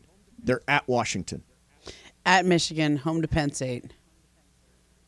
The only one that really scares me is the at Michigan and at LSU. Yeah, LSU. But here's the... You get no points for playing a really hard schedule. I don't know why you do it. Like, I just as soon... If the idea is 2 losses and you're out, which is what happened to USC. They lost, while Alabama's playing Tennessee, Chattanooga, and Michigan's playing Bowling Green. Yeah. USC is playing Notre Dame. I would just do away with the Notre Dame rivalry.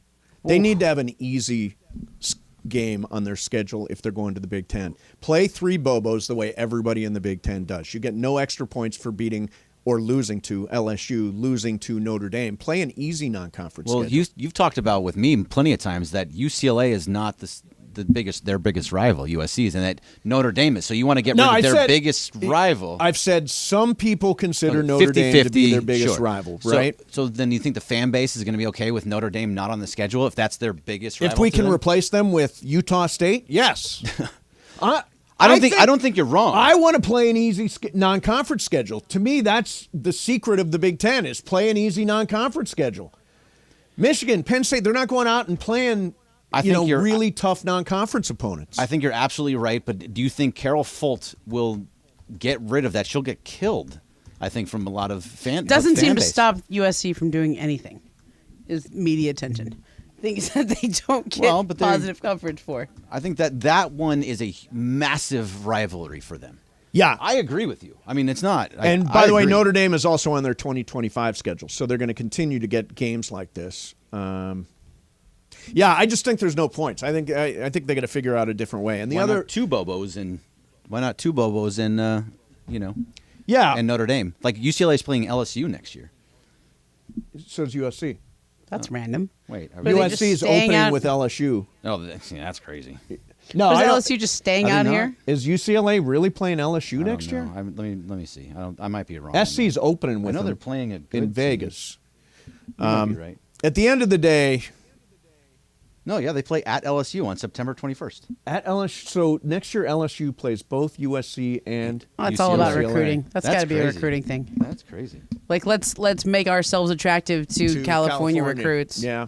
The one thing I'll say about Utah, and they deserve a ton of credit. They win every year. Because Kyle Whittingham is a great, hard-nosed, tough football coach. And the other thing, they've only got 3 guys that came through the transfer portal. Yeah. USC's got like 9 starters through the transfer a program. portal. Right. They build, they teach. Those guys get better over a period of time. There's continuity. This is kind of what we talk about with the Lakers. Continuity really matters. Every year, can you afford to bring in 9 different guys from the transfer portal and put them in the starting lineup? I just don't know if that's a winning strategy. Yeah.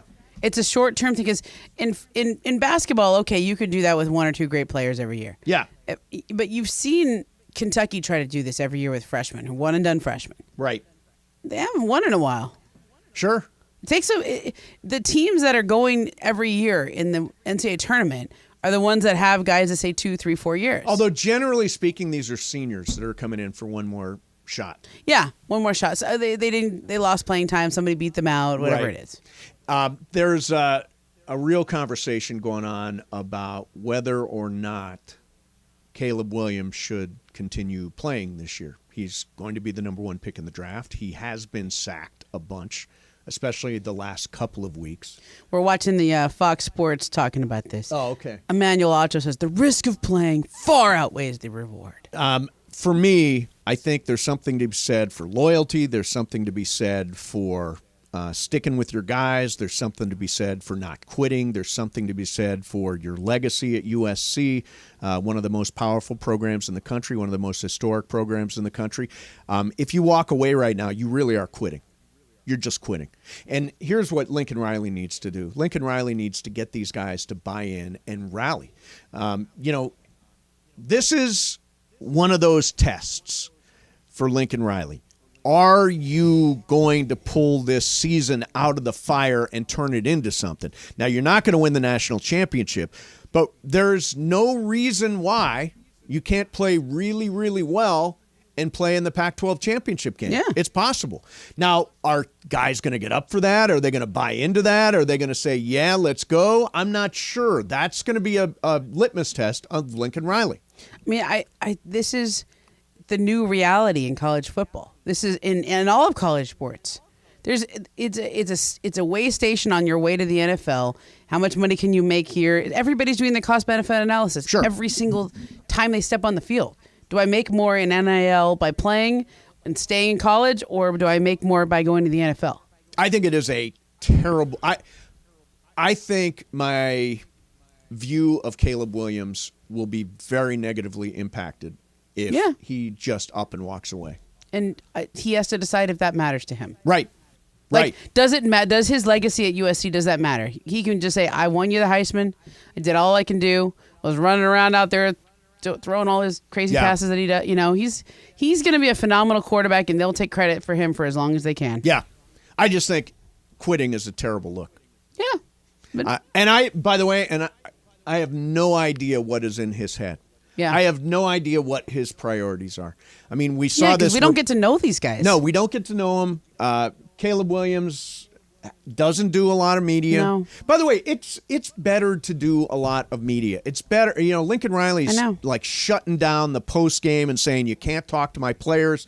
That is ridiculous. This is the big city. Your players will answer these questions. And by the way, learn something from answering these questions. I think you develop and you learn when you have to sit there and face tough questions, hard questions, fair questions, but hard questions after a loss. I have this theory that anytime I encounter a team with championship aspirations, doesn't matter what sport it is, and they're worried about who the media is talking to or some story in the paper or whatever it is, I know they're not serious about winning. Because if some kind of story can throw you off like that, you're not very tough. Like, do you know who the best media team in the NBA is, the best team to deal with? The Warriors. The Warriors, yeah. They're not afraid of anybody. Yeah. They're not afraid of some reporter or whatever. I mean, even Draymond Green punched Jordan Poole last year. Yeah. We're still in the locker room. True. It got a little weird for a couple of days there. Right. Right afterwards, a little awkward. Right. They definitely had a little change in culture around it, but it was just like a couple weeks, and then people chilled out and they went back to the way they were. You know what I want to hear from Lincoln Riley? Give me my wide orbit there. If we die, we die! If we die, we die! What's that from? That's Matt Rule, the head coach Oh, at Nebraska. I remember that. That's a great speech. That was amazing. It almost sickens me to even think about that. That's Coach McVay. I do know that guy. Yeah. The Rams, accountability is good, Mace. Accountability is, as much as I complain about Twitter trolls and people who come, people hold you accountable there. You say something stupid, they're going to let you know about it. Well, the beauty of McVay is he always holds himself to a higher standard than he holds. Oh, I won't say he doesn't hold him to a high standard, but he takes responsibility for things that, frankly, aren't his responsibility. Oh, yeah, all the time. That's his job. He will always take It's a little one. too much, actually. Yeah, it is. He's gotten better. He's gotten better. You know what? I'll take that one. I know our receivers dropped 7 passes today, but I'll take that one. I didn't have them prepared. Correct. Come on, they dropped the ball. Right, they dropped the ball. It's not your fault, Sean. Lincoln seems to be shuffling off any sort of responsibility. And accountability. Yeah. So it's been a depressing day, I'll be honest. So, I don't know. I've had fun. Have you? Good. Would knowing that the Arizona Diamondbacks are up 3-0 on the Phillies help you? Oh. That's kind of fun. How about the top this? of the second? Kind of fun. You like this text that I just sent you? I don't know. I didn't get it. Buster only text. Yeah. In the hours before Game 7, the hours before another Game 7 for Bruce Bochy today. Yeah. That's the manager of the Texas Rangers. Yes, I do remember. I don't know. People don't know that. He's He's been not everywhere. there. Yeah. He got a text from Madison Bumgarner offering to pitch. Really? How long has Madison that's Bumgarner been funny. retired? I wouldn't bet against the guy. Is he still playing? He might be still playing. Greg, no, do you know he that? was with Arizona 2 years ago. I don't know if he was still there this year. He was terrible. I know he got DFA'd by Arizona. I don't know. He was awful. I might like him more than Verlander tonight. Verlander was terrible in the last start. Yeah. Verlander and Scherzer. Is Is that what it is tonight? Verlander, Scherzer? It's Scherzer. I don't know. Is it Verlander? I think so. Let me see. It's almost worth turning on. I mean, that actually kind of would be interesting. I just don't like Max Scherzer. I don't like either of them. It's Scherzer, Christian Javier. Oh, okay. Christian Javier. And Javier's been good. His legacy at Scherzer was throwing 95 with no movement and just getting worked. So far, last he's game. pitched 4 innings and he has an 11.25 ERA. Yeah, 4 innings. And before that, he hadn't pitched in 2 months. Yeah. They traded for him. He was hurt. Yeah. Came back in, got lit up. That's Scherzer. Now in the he's your playoffs. starting pitcher in Game 7. Still alive. Would you go with Scherzer or Madison Bumgarner in whatever state Madison Bumgarner is in? Well, I'd go with Scherzer, who's apparently in pitching shape. I don't know. I remember that Vin Scully story about Bumgarner. Garner and the is snakes just- and the stuff. You remember Yeah. that Vin Scully and... No. See if you can find that. I'll find it for you. All I know Something is that about Madison Bumgarner and It's an snakes? amazing Vin Scully story. Okay. Bumgarner's probably just downing beers. Probably, Like yeah. 4 at a time. I bet he still get outs. See, I can't even look at baseball, Still Momo, maybe now I that the know. Dodgers are out. I know. I just can't. And I know we've got games for you tonight. Stay tuned for. I've been trying to watch. I Game can't 7. though. I watch a little of the NL. Where were you on Dave Roberts? I was like, you need to make a change. I wasn't. I'm not close enough to them to know whether the guys like him or not. To me, that if I was in and around that orbit a little closer, I'd have a better opinion. I'm with you on the idea that sometimes you do just need a different voice. Yes. I would not Nothing fire him against based off Dave of. has done an amazing job and all that stuff, but is there a front office role, Yeah. and can you find somebody with some fire to take Yeah, over? I mean, it's not his fault that Freddie and Mookie laid an egg again. It's not his fault. Or that that he got everybody's arms fell off. 5 outs from starters or whatever it was. Yeah, I mean, it was his fault that Lance Lynn gave up 4 that's home true. runs. You could have quit before then. Yeah, it's Could true. have said, You know "It was what? enough." Next time, I have a guy that I can ask. Next time I talk to that guy, I'll find out. Okay, You're right. good. Because it matters. It matters if they like him or not. Okay. If they like the manager, then I say you keep him. But what if they like him? What if they need a different voice, you need a little temperament? kick in the butt. Yeah, a little kick in the Yeah. ass. A little Yeah. hard ass. I think everybody likes Dave. I think maybe. I don't know. I've heard mixed things over Have the years, you? but I don't. All right. I got to ask the people who matter. Okay. There's a guy. All right. It is my game today. In Game of Games, and it's a Lakers game. Okay. Okay. Is anybody going to play from the afternoon show? Because Shadano is actually in the running to win the month. Cappy. Oh, Cappy is good. playing. All right, good. He will have. Momo may have a slight advantage on this. Okay. If I don't win, Because she is knows it going stuff. to be bad? Yeah. Because she knows stuff. Okay. She knows stuff. So we'll do Game of Games coming up next for you. Cappy will join us. Short show today as we get ready for Game 7 in the Rangers-Astros series. You'll hear it here on 710 ESPN. Don't forget Fifth Row Fridays going on right now. If you are paying attention, keeping some notes, you got a chance to win a pair of tickets to see the Lakers versus Orlando on October the 30th and sit in the fifth row. There will be a question from today's show, tomorrow, the rest of the week. One question each day. If you can answer all 5 of them on Friday, you win those fifth row seats presented by BBGO, the official game day snack of the Los Angeles Lakers. Mason and Ireland, 710 ESPN. Jim Gaffigan here with some more straight talk.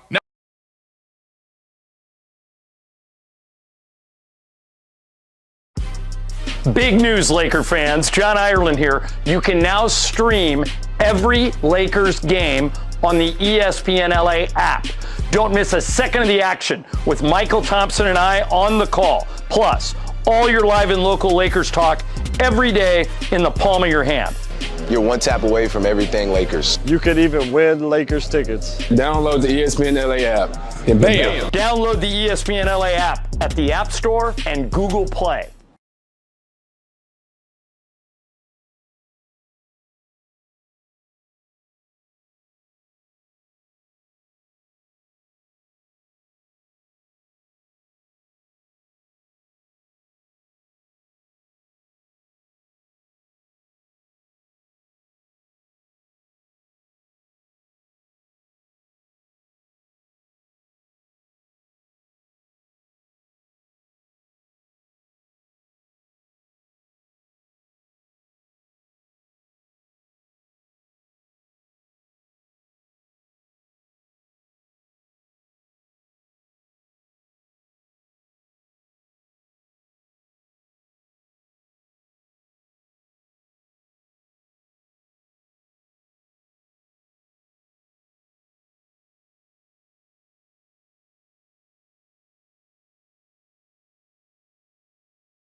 sports radio show in L.A., Mason and Ireland. Game of Games. Game of Games presented by CallJacob.com. Call Jacob. Everyone loves a fighter, but in this town, winning matters, especially after an accident. So remember, anyone can fight, but CallJacob.com is here for you when you need a big win. After an accident, go to CallJacob.com or call 844-24-JACOB. That's 844-24-JACOB. We got the jingle. Call Jacob.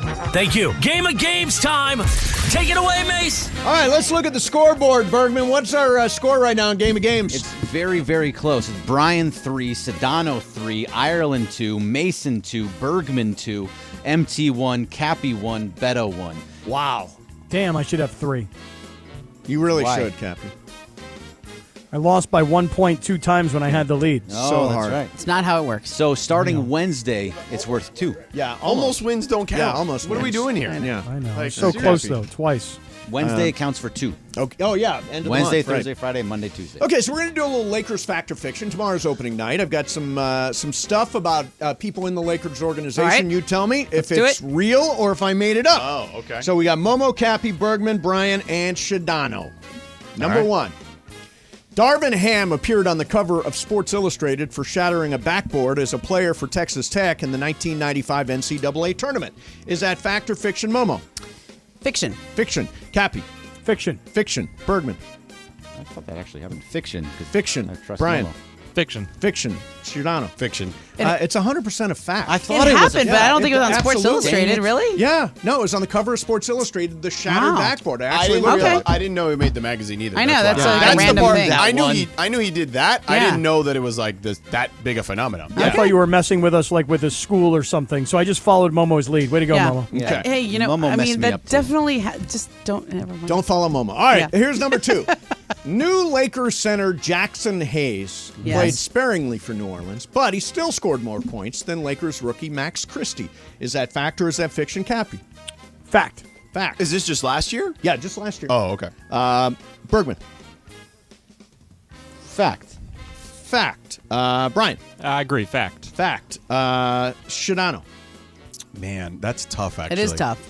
Should not be following those of us not in the league. I'm going to say Correct. fiction. Fiction. go. I will And also say Momo. fiction. It's 100% a fact. I don't know why you Yeah. guys bid on that. Jackson Hayes 233 and Max Christie 128. Momo and I Oh. can play from behind. Not We're even good. close, yeah. Okay. So good. it's You guys Cappy are 1, fine. Bergman 1, Brian 1, Momo, Shadano. Yet to You know, see. I just said fiction because of Sedano. Yeah. It just felt like a weird question. Yeah. All right, here we go. Number 3, Lakers rookie Jalen Hood-Schifino is an excellent ping pong player and once said he's good enough to go to the Olympics. Is that fact or is that fiction, Bergman? Fiction. Fiction. Brian. I'm going to go fact. Fact. Shadano. Fact. Fact. Momo. I will say fiction. Fiction. Cappy. Fact. Fact. The correct answer, I got everybody, right? But everybody. Correct answer is fiction. He's good at something. Totally made that up. I'm sure he's good. Yeah, He's I good think- at basketball. we had him on. He had all these like interesting things, but I don't remember. Yeah, ping you pong and thing. I talked to him. Yeah. Yeah. I do believe at one time he did say he was good enough to be in the Olympics in ping pong. Now, he may not have meant it, but he definitely said it at one time. So Yeah, You have no basis for just just talking. totally wrote it making that down, up, and then okay? I read it, and I Gibberish. quoted him. No, you didn't. You wrote just it down. totally Here's making that up number and sounding 4. convincing. Number 4. Gabe Vincent's father is Nigerian, and Gabe has played for the Nigerian national team. Is that fact or is that fiction, Brian? Let's go fact. Fact. Shadano. Fact. Momo. Fact. You probably Fact. should have let us go Cappy. last. Fact. Fact. Bergman. Sedano knows all about Gabe Vincent. I'm going to say fact. Fact. Extra points if you know his Nigerian I name. do. Namdi. Namdi. Yeah. I was going to say Namdi. Yeah, right. That was also Because my I had it said that written in a down, press Cappy. I conference wrote last down year in the Namdi. finals. Namdi Okay. is what I had. So I've got Cappy 3, Bergman 3, Momo 2, Brian 2, Shadano just 1. Yeah. Number 5, Cam Reddish played high school basketball in Westchester, Pennsylvania with fellow NBA star Mo Bamba. Is that fact or is that fiction, Shadano? Fiction. Fiction. Momo. Fiction. Fiction. Cappy. Fact. Fact. Bergman. Fiction. Fiction. Brian. I'm going to go fact. Fact is the correct answer. Yeah. How he is was- Bamba He's from New we're York? New York. How do you guys not know that? Him and Come Mo on. Bamba played basketball. He played in the Bronx. Come on. Nah, Pennsylvania. Maybe they went to a prep school. That was a prep school. But I know Mo Bamba's from the Bronx. Yeah. Yeah, but everybody knows Mo Bamba played high school ball in Everybody knows Westchester. Somebody checking. Reddish attended Haverford School in Haverford, Pennsylvania as a freshman before transferring, where he teamed up with the class of 2017 recruit Mo Bamba. Wow. Before transferring. He played with him, though. Is this a complaint? Or did he? No, I'm asking, did he No, it's just Sedano and I are thrown off because we thought Mo Bamba was from New York. Where he teamed up with You the know, class they of probably 17. just played together for 1 year because it's a thing. Yeah, he went to Westchester, Pennsylvania. He transferred there, and he played with Mo Bamba. Okay. On Wikipedia? On Wikipedia. What's the score? That's where all the questions came from. Okay. The score. I believe you, Steve. After much dispute, Cappy 3, Bergman 3, Brian 3, Momo 2, Shadano 1. Number 6. LeBron James played 50 more total minutes than AD last year. LeBron James played 50 more total minutes than AD last year. We start out with Momo here. Fact. Fact. Cappy. Fiction. Fiction. Bergman. Fact. Fact. Brian. Fiction. Fiction. Shadano. They only played one more game than the other, so I'm going to say fact. It is a fact, yeah. Oh, damn. LeBron played 1,954 minutes Wow. and AD played 1,904. I got that right. Yes. Excellent. You know what? That's right. I'm on Wikipedia looking at Mo Bamba, and that is true. Okay. Okay. Number 7. Jared Vanderbilt's younger brother, Jalen, is a junior at Vanderbilt right now. Is Jared Vanderbilt's brother is at Jalen Vanderbilt? Is at Vanderbilt right now. So Vanderbilt goes to Vanderbilt. Correct. Got it. Cappy, is that fact or is that fiction? Fiction. Fiction. Bergman. Fiction. Fiction. Brian. Fiction. Fiction. Shadano. Fact. Fact. And Momo. Say fact. It's totally made up. Oh, yeah, okay. no, he does. I don't even know if he has a brother. Let alone a Jalen brother named Vanderbilt. Jalen. Let alone We're trying a to brother make up named some points Jalen here. Vanderbilt. It's okay. Exactly. All right. Vanderbilt. All right. It is Bergman 5, Cappy 4, Brian 4, Momo 3, Shadano 2. Number Come on, Brian. 8. How many are there? There are 2 more, which means I got to go. We're out, Sedano. Oh, yeah, we're Shadano's done. out, Yeah. Momo's out. Okay. Wow, the one's in the league.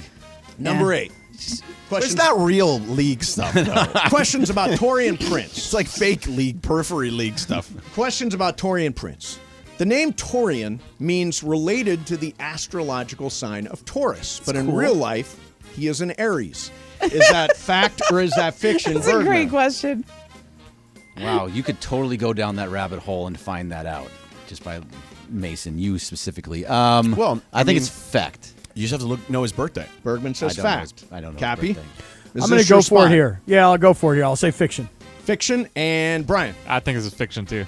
Nope, it's fact. Damn. Hey. Yeah. Come his on, fact. Mace. He is He's an he is Aries who was an born Aries. like in March or something. Come on, Mace. W. You just walked me right into that. I tried to shine you off of it. No, I no, said, no. Is this where you're going to pick your spot? Yeah, and that was like an indication of, dude, take the chance right here. Don't let Bergie get away with it. That should be a tie right now. Are you It is complaining? not a tie, and you're It's over at anyway. minus 100. You've lost. All right, we'll do the tiebreaker just for fun. How many three-pointers did the Lakers make last year? How many three-pointers did they make? Not enough. Shadano. Yeah, not enough is clearly Very right. true. They were number 21.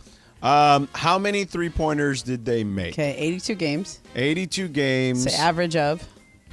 I'm going to say they made about 7 a game. So that would be 70 times. You're in the 8. 560 range, George. What is 70 times 8? 574. Yeah, I'll say 580. Okay, Momo? 650. 650. Bergman? 710. 710. Brian? 520. 520. Cappy, did you register a guess? 711. Correct answer, 885. Oh, wow. 885 is the correct answer. You win It's like that, 10 a game. Cappy. Yeah, You nice. win that one. Nice. You win figured- the And only tiebreaker. 21st in 10 a game. Yeah. I figured 10 a game, right? That was the number I was thinking. Yeah. All right, let's do some super crosstalk. ESPN AM 710 Los Angeles. KRDC AM 1110 Pasadena, Los Angeles. K256CX 99.1 FM Pasadena, Los Angeles. It's the greatest segment in LA sports radio history. Oh my God. When the shows come together for magic on the radio. It will only grow stronger. Super Crosstalk. Are we ready for Sedano and Cap to join Mason in Ireland? Super Crosstalk begins. Super Crosstalk. Presented by Coors Light. Coors Light. Made to chill. It's time for Super Crosstalk.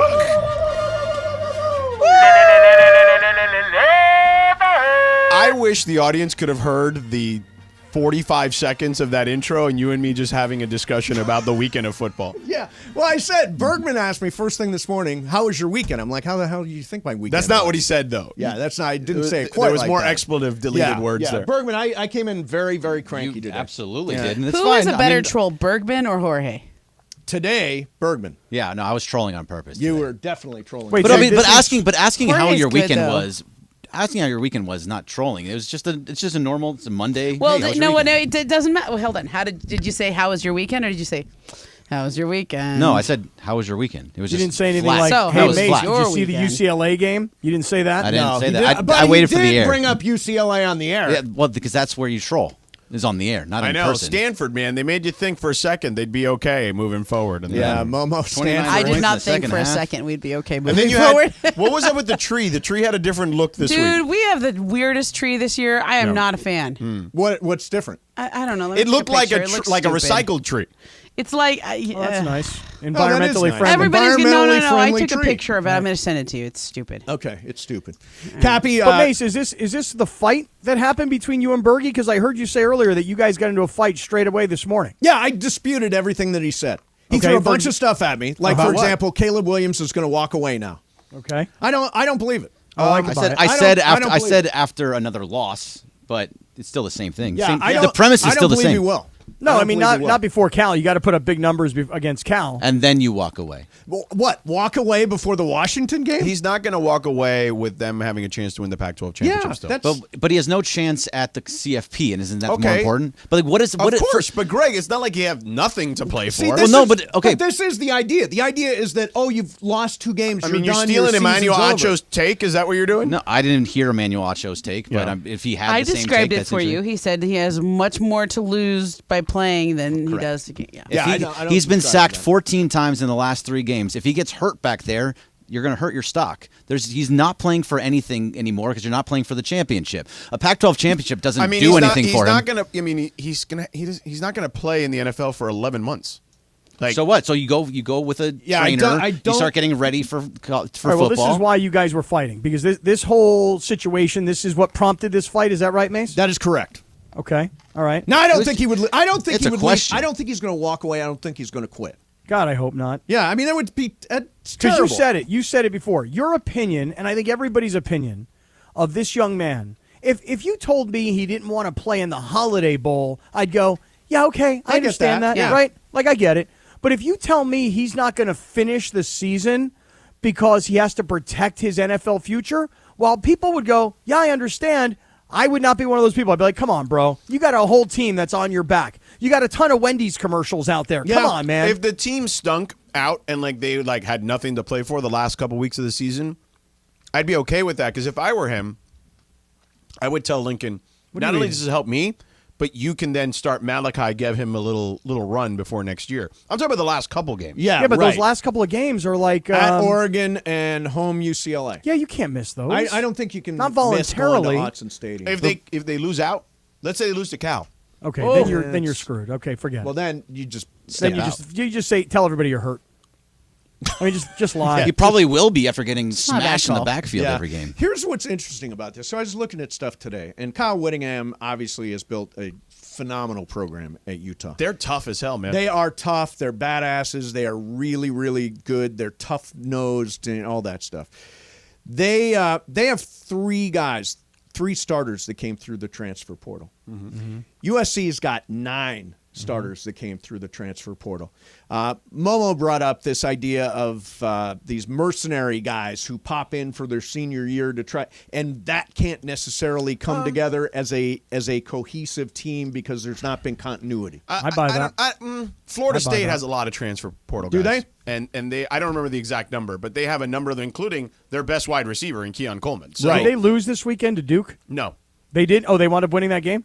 Yeah, they won comfortably at the end. Oh, really? Because I think it was like Duke. I had 20-17. I went mean- away from that game. I've been on all sorts of teams, and it always there. We had a core group on our travel team for years and years and years, and we all knew each other. We all it mattered. That chemistry, the consistency, it totally matters. And then we'd have every once in a while, our coach would go out and bring in some new pitcher, some new player from the outside who just needed some playing time or needed to get seen, and it was always super awkward. So let me we would be nice to them, but it was like, And you're just here to pitch for us a little bit, and we'll never know you. Point of information: Florida State has 8 players who came through the transfer Starting, portal. right. So it's starters. a lot. Yeah, it's a lot. And it feels different. It's a different kind of and they're the like fourth team if in the the country. pitcher came out that just came on to go get seen one weekend, and we were like, yeah, okay, we can always use a good pitcher.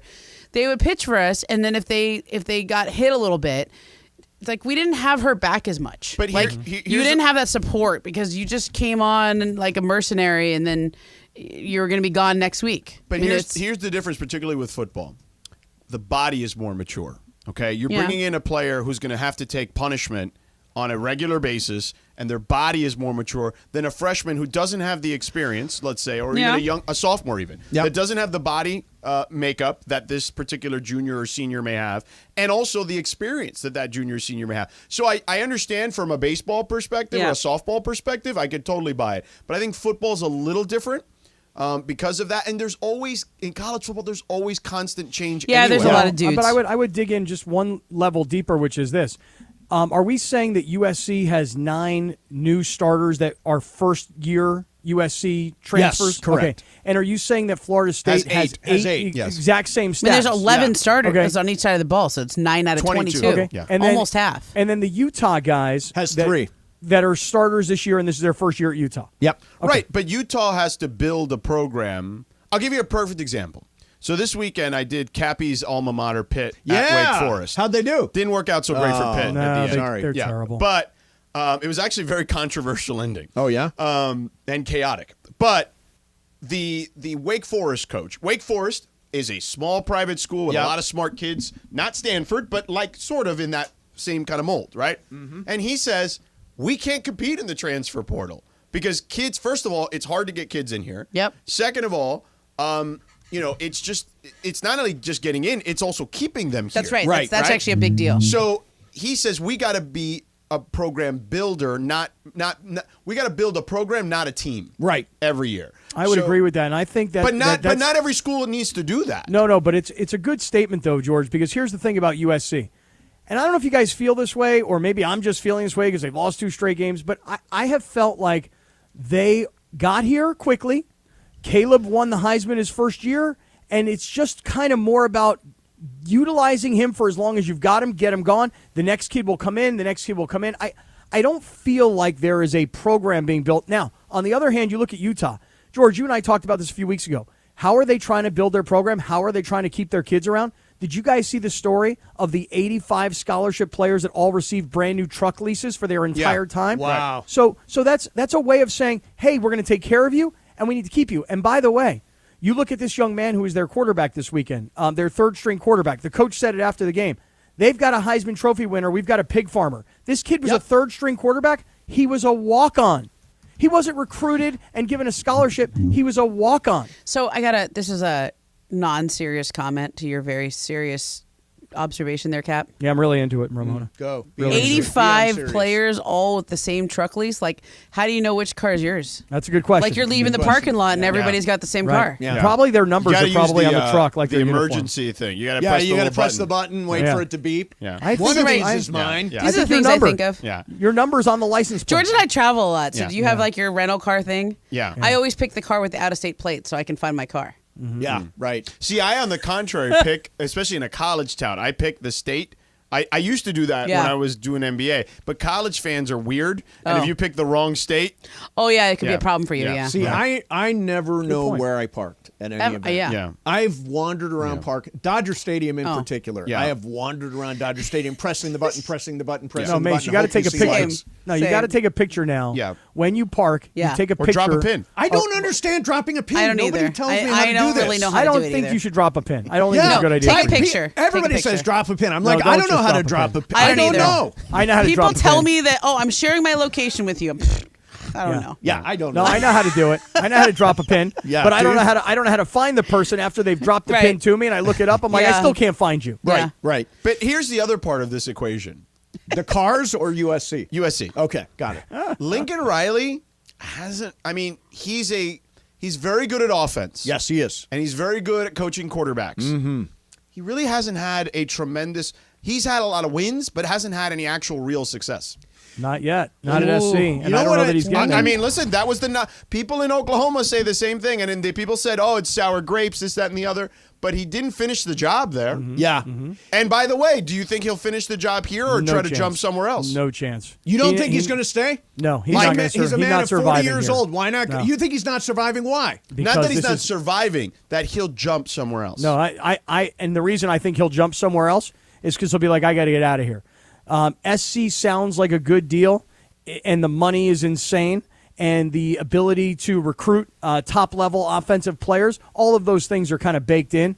But the control that he is accustomed to and that he wants, this he ain't Norman, getting that. Jack. Yeah, Right. it's not. You tell him, George. It's not Mayberry, man. Your players go out and talk to the media afterwards. Well, listen, and this is not to take a shot at anyone over there, but for a very, very, very long time, they had Tim Tessalone there. Yes, very, very good media director. And had been there forever, and through a bunch of different coaches. And I think that there's not a lot of senior people around there that can tell Lincoln, hey, that's probably not a good idea. No, no. Or because by the way, even if, and I'm not saying that they didn't do that, right? Because maybe they did do that, but he just doesn't care. Right. You know what it is? It's like the president and the athletic director have to walk on eggshells around their $10 million a year college coach, just the same way the coach and that's has what to walk on. That's what I'm referring to, Right. is that they're like the AD's been here 5 minutes. He's been there longer than she has. Yeah, right. So like she can't say to him, "Hey, I don't think that's a good idea," and him be like, "Okay." Right. So specifically, not a good idea. You're talking about players addressing the media after Dude, the this game. is Los Angeles. Reporter being that hadn't banned, happened in stuff 20 like that. years. Yeah, I know. Okay, the players not talking after a game at USC. And by the way, protecting a young man, I'm not gonna call him a child, but a young man who's making millions and millions of dollars. Yes. Yeah, Because fair point. so here's the thing. The expectation of the kid is different now. Because now that the kid, and I'm using Caleb as an example, but now that these young people are being paid real money, they then have real responsibility. Other than, hey, he's a 20-year-old kid and I'm protecting him from you guys, that's different in the day of scholarship only.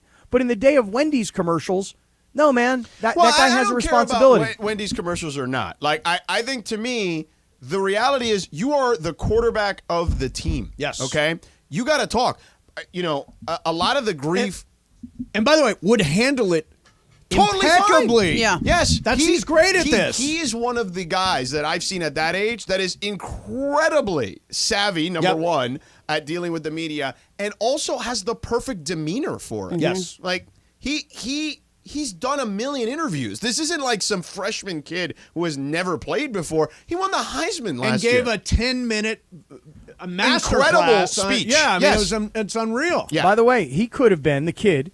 Because, again, remember, the athletic director and the president walk on eggshells around their coach. The coach has to walk on eggshells around his star player, especially in this day and age.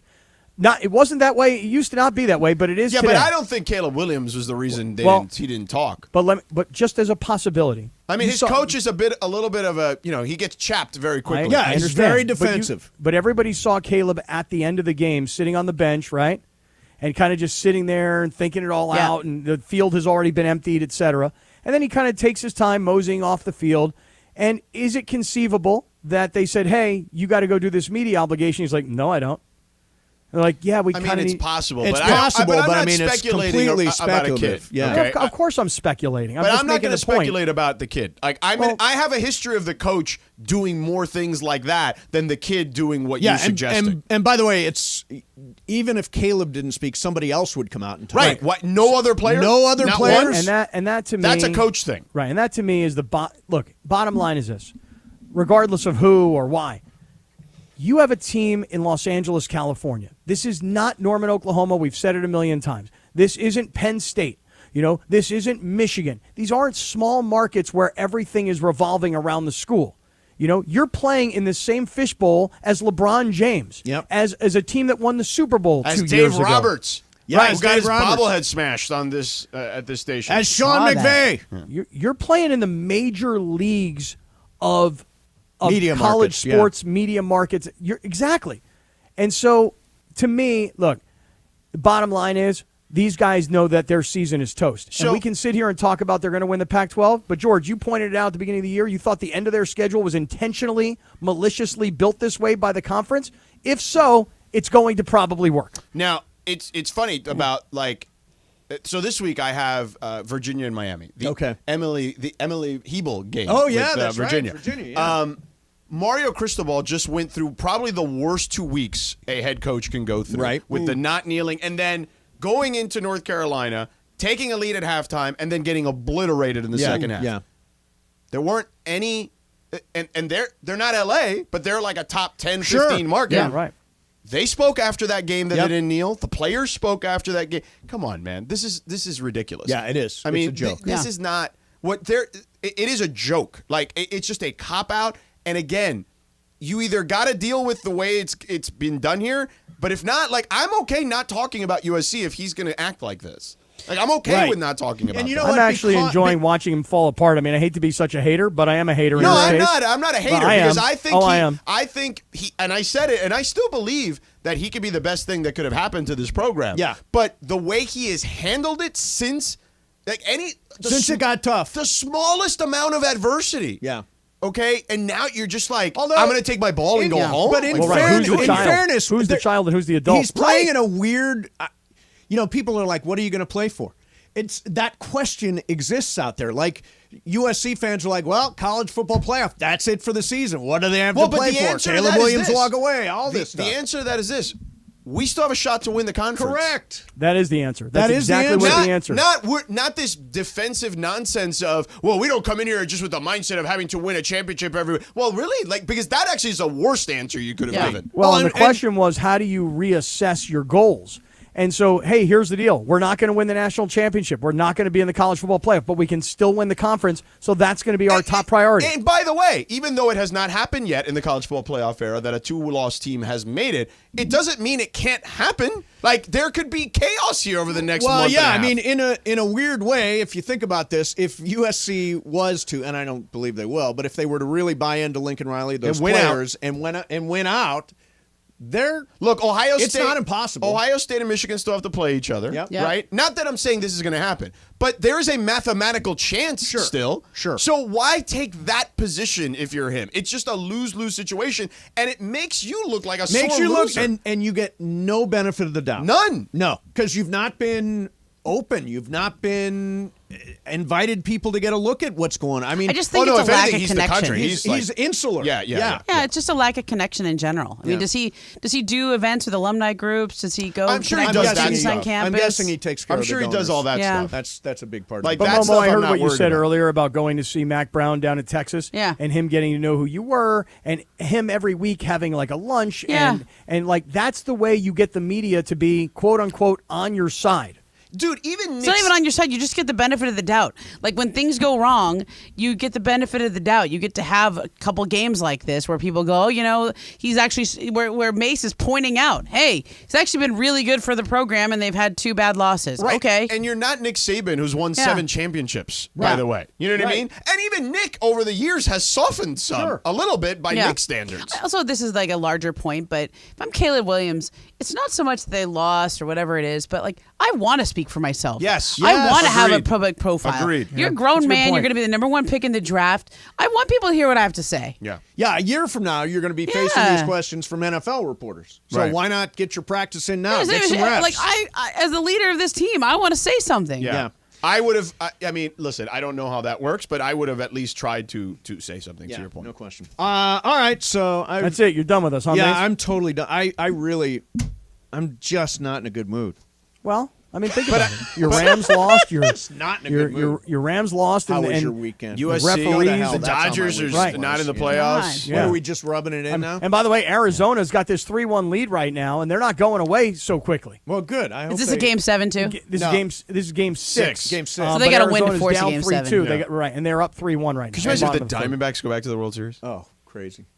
Would you be, no, would that, Sort of validate. It's like the Bucks losing to the Heat. No, you know in the what first it is? round. You know what it is? It's the first year of the Astros. They went through Yeah. a tank. They've got a whole bunch of young oh players. no, they're good, dude. Young and dumb, and they have no idea of the Ask the Cappy. altitude there. I said at the beginning of the year, this team is going to be a fun Yeah. team to watch. Yeah. Yeah, they are. They are With very our guy good. Blake Characters Harris. and I don't stuff like remember Alec that. Thomas with the cowboy Yeah, hat and everything. Of course, you wouldn't remember I that. have no recollection of what you're Luckily, talking there's a podcast people can listen to. And No, go no back. recollection. That'd be a Listen. real deep dive. Yeah.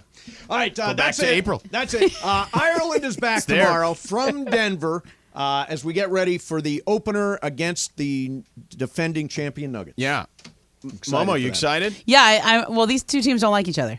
No, I know Right? that. I mean, they definitely had the war of words during the series and over the summer, and Mike Malone, Tawny. Are they Even doing now, ring I think, night? I think KCP Michael. said something over the weekend, Careful. too. Hey, it's ring night, too. Oh, yeah.